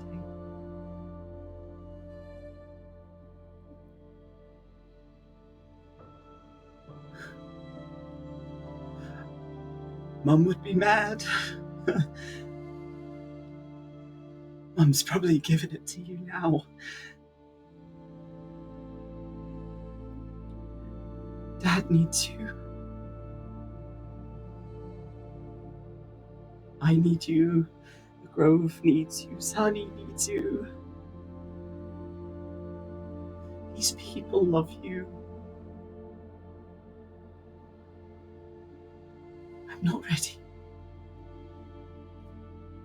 She is going to try. What kind of check can I make with this? Like a love check with like triple advantage? I think she is here she's imploring to the nature, I think, of death itself. She's trying to break that barrier. I'd say I'm gonna make her do a nature check. We'll see how well that goes. It's not. Despite being a druid, she's not great at nature. Okay. She's more focused on trying to channel this magic. You still had 2 successes here. So Kaiden, roll me a d20 at advantage, and we're going to see how this goes. Do you want me to roll this on Foundry? It's up to you. Because I swear to God, if I get fucked by digital dice. Yeah.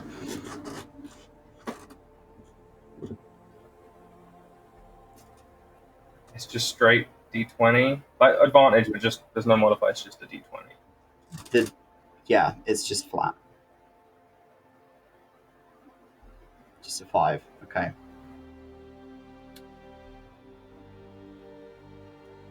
Kaiden, you are met with a large open forest. It's nice and warm. The sun is lovely. You can hear the birds. You can hear the bugs in the trees. There's sort of snowdrops kind of blooming underfoot as you're alone in this space. But it feels like you're being watched. Roll me a perception check.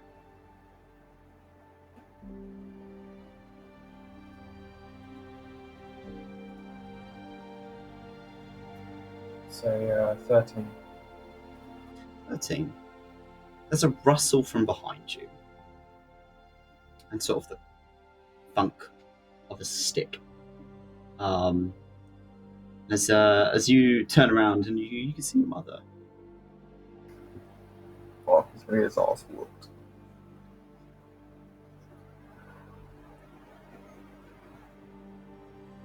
First off, I'm sure you probably realize that wasn't me. Yeah. Your forehead. She kind of steps forward to you, kind of wipes a hand over your forehead, and it's bruised and there's a bit of blood, and it's where you've slammed your head into a shield quite a few times. Thick-skulled like your father. Not in a bad way.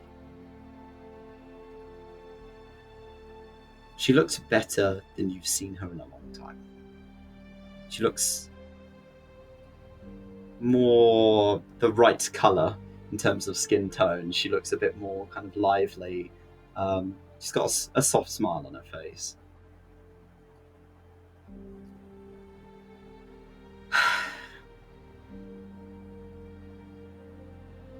You have a duty. You know that.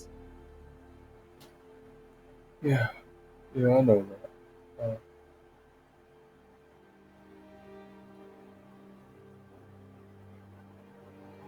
I thought if I didn't tell you about it, that maybe it wouldn't come to fruition.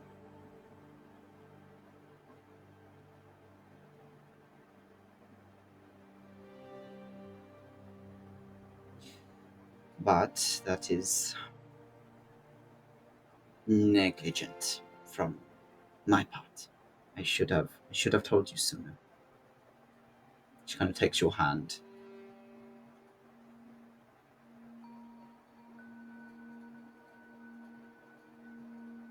What I said still stands, Kaiden.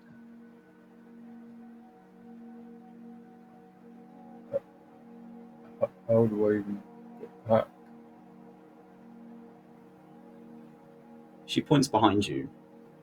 And you kind of turn back to look into the woods. And you can hear kind of faint talking from this gap in the trees that is lit in this kind of green glow. I think your sister needs you.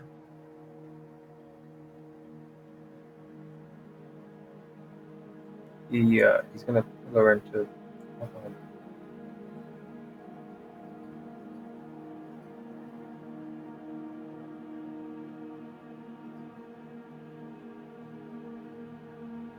I wish you could come with me, but I know it's different. Here's the thing. You want to go back. My time is over.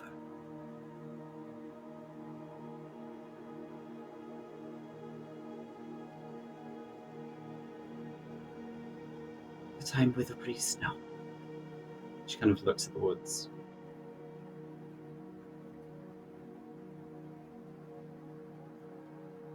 Kaiden's gonna mutter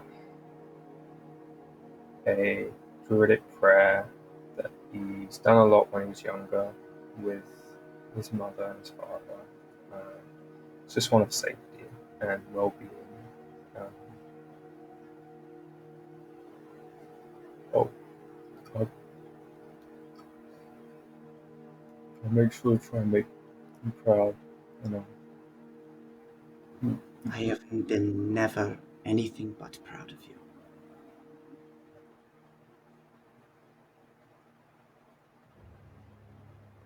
You will always be enough, Kaiden. And she kisses the kind of back of your knuckles. Your father is waiting. I think he needs to know what a watcher looks like.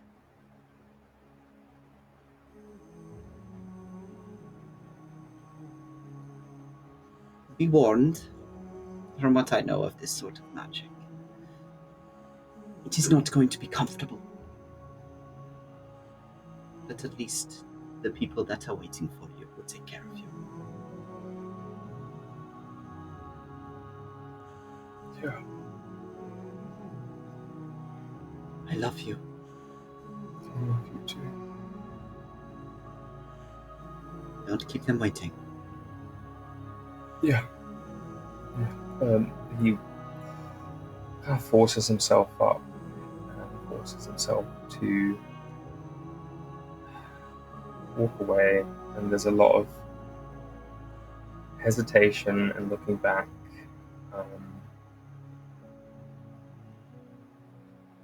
Before he kind of disappears into the forest. So the skill challenge was a success.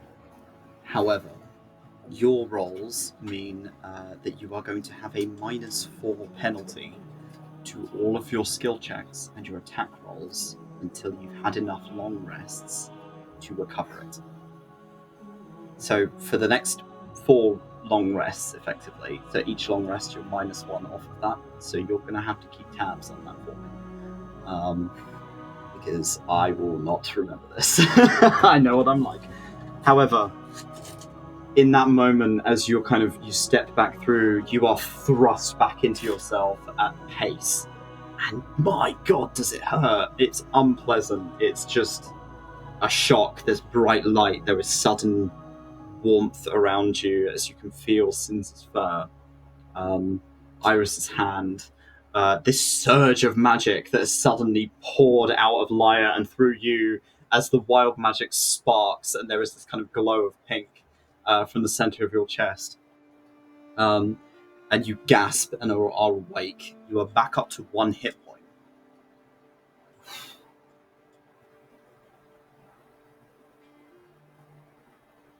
Sinza. Someone's taken my rocks. She just holds you so tight, just cries into you. You're alive. Yeah. I'm sorry I took your rocks. I thought maybe I could summon you with them. Did it work? I mean, yeah.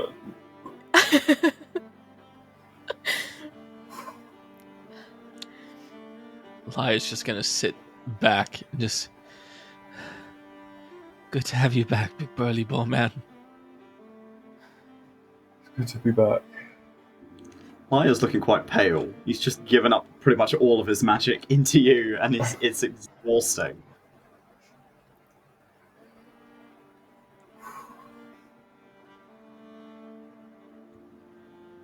You watch one of the rocks that had been placed with your setup.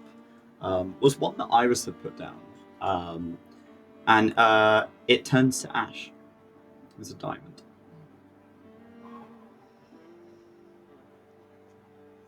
Did Kaiden see that happen? Wanting one of those. So what is that? I rare shot. Like, I'm actually wasting a perfectly good roll. No, it's the merchant rock. She looks like she's about to slap you, and she's like, if I do that, he might die again. And so she's like, nah. Oh, shut up. She kind of wipes her face. She hugs you so tight. Sorry for the scare. I've never done that before. I've never had to.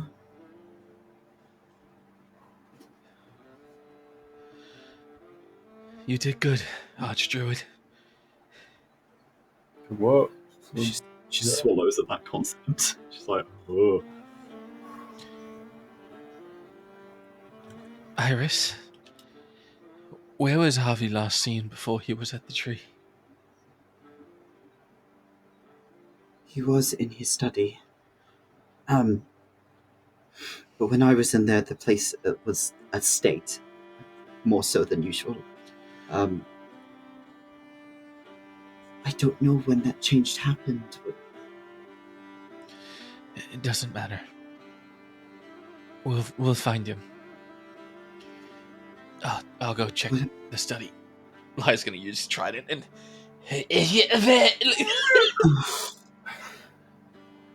look after the Lyre, boar. I'd say, having given all of your spell slots, take a point of exhaustion. Can do. And so Iris and Sinza kind of stay, keeping an eye. I think at this point Duncan kind of kneels next to you and smiles at you, Kaiden. Is like, looking a little stiff there. Don't worry, just lay still for a little bit. and he's going to cast Kill Wounds on you.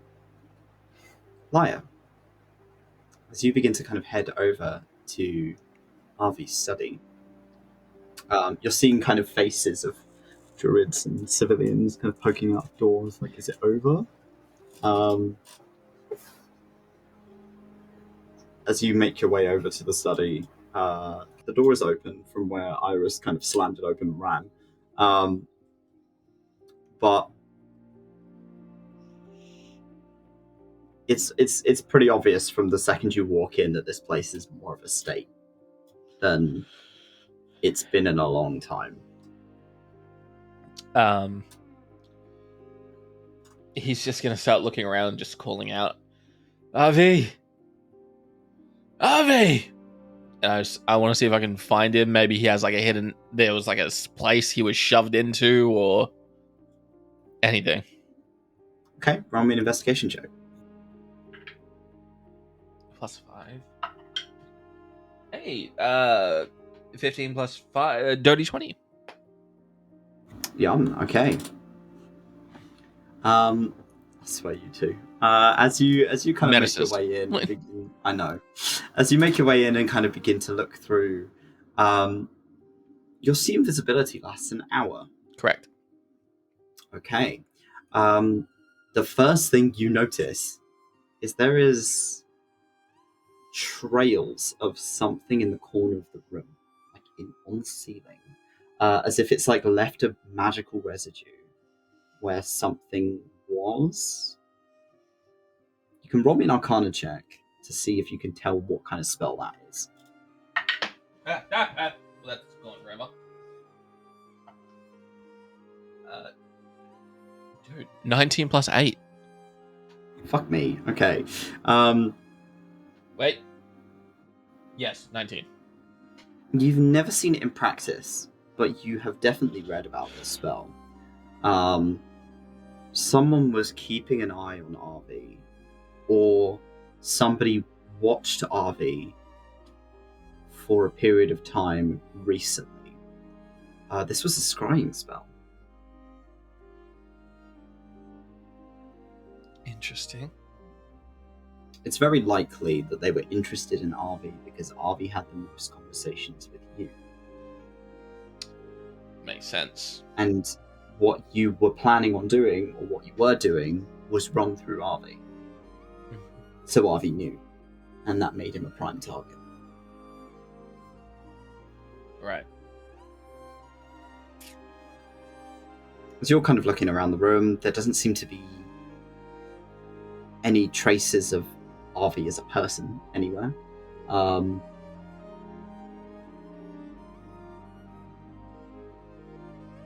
What would that be? Let's say perception. Roll me a perception check. 13 plus 14. There is a gentle tapping under the floorboards behind his desk. Lyre will make his way over and use his trident to wedge the desk out of the way, and just, Harvey. You catch the glimpse of his eyes before you see anything else because of how reflective they are. You can see him tied up under the boards. Is there a broken panel or a trap door or something here, or? It seems like, yeah, that's the wood has been removed and then replaced using what looks like the telltale signs of a mending spell. Right. Lyre will pull out his trident and just use it as a wedge and just break him off. Arvy's missing an arm, but the wound has been cauterized shut. I'll unbind him, unwrap him, whatever bondages he has on him. His other three arms kind of grapple onto you as you kind of pull him up. And he's shaky, but seems mostly fine. Other than, he's missing a fucking limb. Right.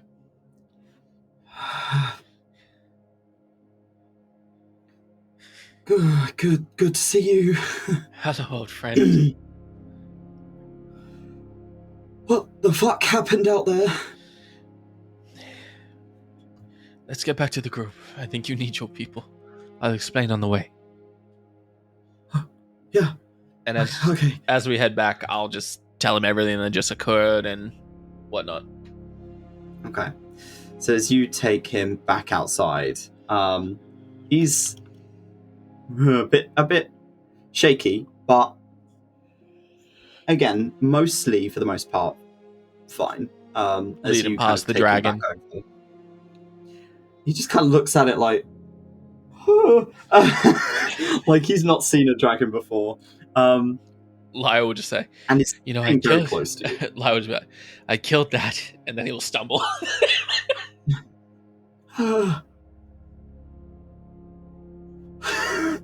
Fuck me. As he's just staying very close to you, you're the protection now. I'm staying near you. And I'll get him as you make back to your way through. RV sees the kind of scene ahead of you. Kaiden, you have been fixed up a little bit. You're feeling a lot less woozy than you were. Still not great. That was a traumatic experience at best.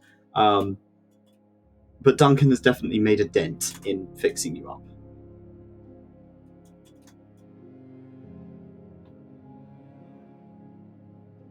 You're muted, love. Do I see Arvi? I'm gonna run over to him. I will give him a hug because Kaiden was worried a lot. He hates him, but he's still part of the grove. He doesn't want him to die. He hugs you back. He hugs you back.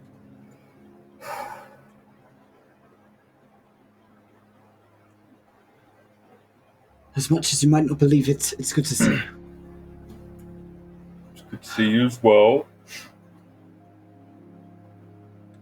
I'm glad you're not. You look like shit. I'm not missing an arm. Thanks. We'll find a way to fix. Sorry, we'll find a way to fix that. Oh, She just kind of pulls her face. Iris looks mortified. What happened to you? I remember seeing what it looked like. It looked like one of the druids walked in to ask me something about some alchemy, and then I was being stuffed under the floor, and they were asking me about you, and they look at Lyre, and about where you went. I swear I tried not to say anything. He would have done worse if you didn't tell. It's okay. He took my arm and said he needed it. And then left, and I just couldn't do anything. I'm not physically strong. I couldn't get out of the binds. And Arvi looks like quite anxious. It's weird to see someone who was so cocky have all of that just knocked straight out of him. But I'm alive. That's more than I was expecting. I didn't think anyone was going to find me. The Grove needs to keep an eye on divination magic. There was a scrying spell that was watching you, Avi. The remnants of its magic stayed. He kind of straightens up. Okay, I can keep an eye on that. Yeah, okay. Iris, that thing, the executioner as he is called, he sat at your tree as Avi for a while. Do we need to check the tree? She nods, and she looks at Kaiden. And to Duncan. I'm going to need your help. yeah. Are you feeling up to it, Kaiden? Yeah. Okay. She kind of takes you and the rest of you. She's like, you're welcome to come. Like, none of you are excluded from this. Takes you into the kind of center of the grove.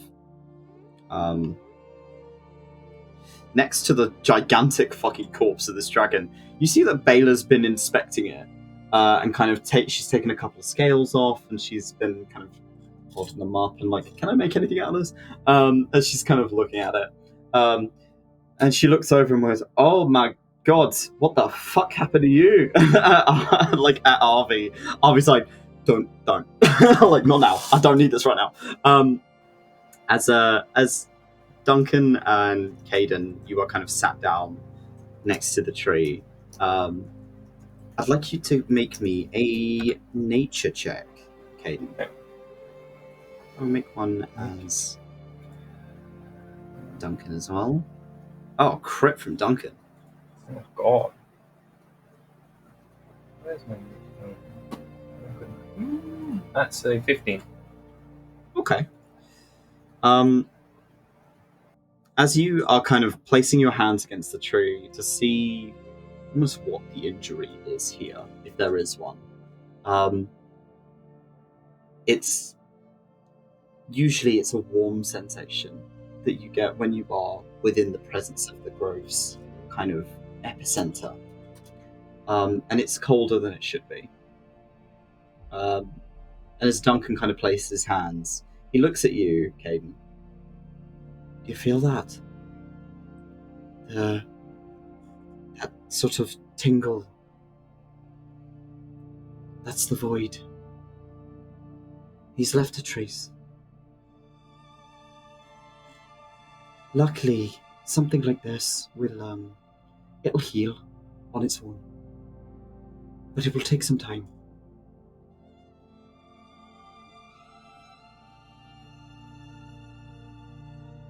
Doesn't look like it's done very much damage.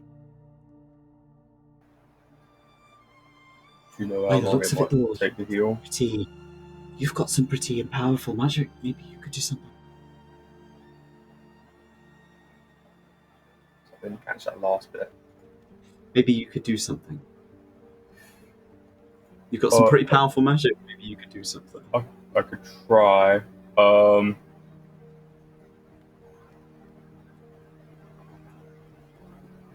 He's gonna concentrate and try and, I don't know, magically try and connect, kind of like what he did with the meditation in Oak's Grove with the tree. Okay. Just to start, because he's not sure where to start, so he just wants to get a connection there. Use that rune, baby. You could try and use the wild rune. Yeah, he'll do that first and then kind of go into the wild rune. Maybe that would help. Roll me an Arcana. Ooh. At advantage because Duncan is helping you here. Okay, that is 17 minus 2. So. Okay, 15 solid. It almost feels like your hand is being held by something in the tree. It's kind of a cold touch, but it feels like almost like a person's hand is holding you. And you get the sensation here. Actually, no. Roll me a religion check. Religion. Yeah. That's a 3. I don't know if I've got There's one. 1. Yeah, no Oh. fucking clue. Someone's holding your hand. That feels weird. Should- Trees don't have hands. There's like a thing where he checks if it's Duncan. Duncan's looking at you like, is it working? Oh, well, someone's holding my hand. And I don't think trees have hands. You know what? I don't think trees have hands either.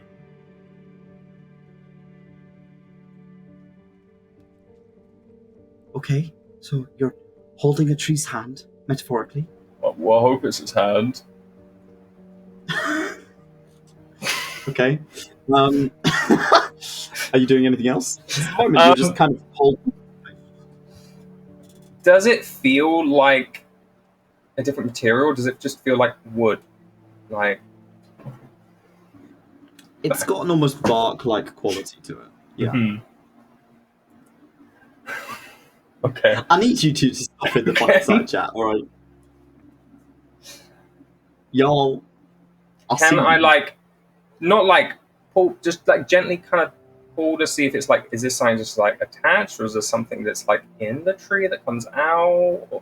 I'm tugging Your it. hand on the outside is pressed against the bark of the tree. Oh, okay. But it So it's not feels as though it feels like a hand. somebody. So does it feel like my hand's going in the tree, like, and holding a hand? It feels like it. It doesn't look like it, but it feels like it. Dude. I swear these two. Okay. Whiplash ass session. Focus, Dex! Okay. Is it this after I cast the wild run stuff? And this is you focusing on the tree. Focusing. You haven't cast Okay. the wild rune. He will make sure he's got a firm grip and cast the wild rune magic. Lyre, I need you to roll me an Arcana check. Oh fuck! But I'm just chilling out. I was having a good time. Lyre's hand. Lyre, roll me an Arcana check. Remind me, do I get a negative or disadvantage with ability checks on exhaustion level? On ability checks with first level of exhaustion, I believe It's disadvantage, yes. Disadvantage. Yeah. Oh, that's a 9. Plus That's 8? 8. Yes. Okay. Or a 10 and a 17. 9. With a 17, Kaiden, it feels almost like it's not your magic. Hey. Someone's magic that was pumped into you is merging with that wild magic, almost like a battery that's overloading. Oh no. Oh. Do I get a bad you going feeling from that? It feels like bad. No. Potentially uncontrollable. Maybe. Straight from the weed, You're not baby. sure. You're not sure. Is not a it sensation you visible? felt. Is there like a visible show of the magic on his arms if it's like mixing with his own and it's becoming more unstable than usual? There's definitely a crackle against your hand of pink. Okay. Wait, do I feel I anything? feel like he's going to be in the middle of casting. I think it's just going to end up happening, whatever happens. I think by the time he kind of realizes he's using the wild room, but I feel like he's not going to clock on properly till like it's too late if this goes unstable. It's just going to be like the before anything happens. I think Lyre, as you're watching it, you watch as people are stepping back. As this magic begins to crackle more and more and more, and each of the little bubbles on the tree start turning pink briefly, as there are kind of like lights almost flickering over the top of it. Lyre, you've just supercharged his wild magic. Can I say something to see if I can get him to help him out a little bit? Yeah, I'll just say, Kaiden, take a breath. Think about your dance, your stasis. Breathe. Don't fight it. Okay. Yeah. He will. And I'll take a couple steps back. Try to remember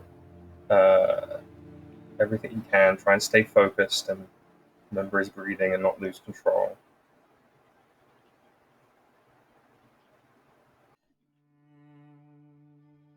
As you begin to draw out the wild rune, you do the patterns. As you let go of the tree, there's almost this pink tether between you and the tree as you are tied inherently. As you are beginning to work on producing the wild rune, and the rest of you have not seen Kaiden do this before. But this rune is engraving itself into the floor around the tree. And sparking like it's starting to get out of control. Or it looks like it's out of control as you are trying to focus this rune into one place. There is this flash of pink light, and it is bright and intense and beautiful.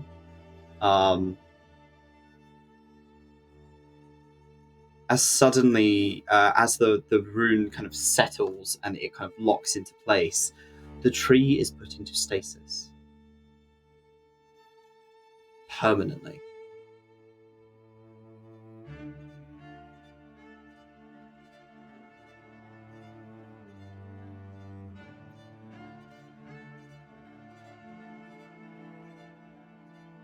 And Iris looks at Kaiden like, what did you do? Oh. What? Duncan's just like, like very interested in what you're doing. I don't know if this is good. Arvi has the most shocked expression that their featureless face can make. As they're just kind of looking at it like, What the fuck?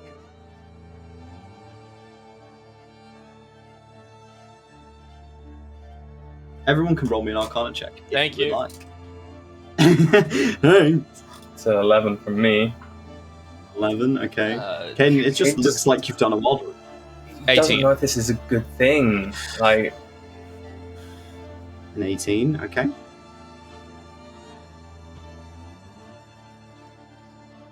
That's a 20 from Duncan. And Come on, goat. Greatest of all It time. won't open my character sheet. double click your character, your token. I've lost connection. Let me roll. It's a +1 for your Arcana. Smart. 10. Yeah, Sinza, you're also just like, oh fuck, what the hell did he just do? It's very pink here suddenly. So pretty. Duncan and Lyre, this has stopped the void from spreading. This has stopped it from going anywhere. You have effectively put it into the equivalent of a time stop. Just as is. Like, it's not aging, it's not changing, nothing is changing. This thing's stuck in stasis until you drop that room. Is the tree still like magical and powerful and like funneling through? Yeah, the tree is still acting the way the tree would normally act, but this almost taint, this illness, is stuck. It's not going anywhere. You've just put a pause on it. Kaiden, you've stopped the corruption of the void. so I thought it's going to heal. This has just stopped it. Yeah, you've given us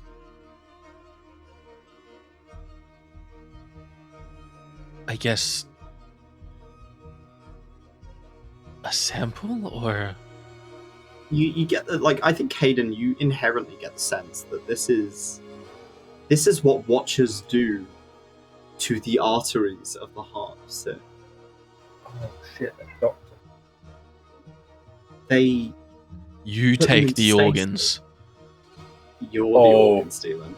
I'm the organ. I'm the organ Maker. stealer. Oh You're the no. organ maker. Kaiden, what have you done? So this is effectively a triage. This prevents any corruption of these open arteries of the heart surf from being tainted any further until they can be fixed. There's You've effectively just done that to something that shouldn't be able to take this kind of magic. there's one nearby too. Wait, It is. do you think we could do this at the other groves? Like, if we did this at the Voiceless, I think the voiceless is You have to get into the yeah. voiceless. But there is one of your rocks nearby that Svali would probably be encroaching on soon. So this room could save it. Yeah. At least while you're not, this could act as a barrier to prevent Svali's influence. does Kaiden. Yeah. This tree, does it have a radius to the grove? Does it expand to a point where it's no longer your territory, or? Think of this map as the size of the grove's influence. Okay. I think Duncan looks at you, Lyre. It's like, I don't think this is entirely Mr. Kaiden. Huh? I mean, What? you gave him quite a lot of magic.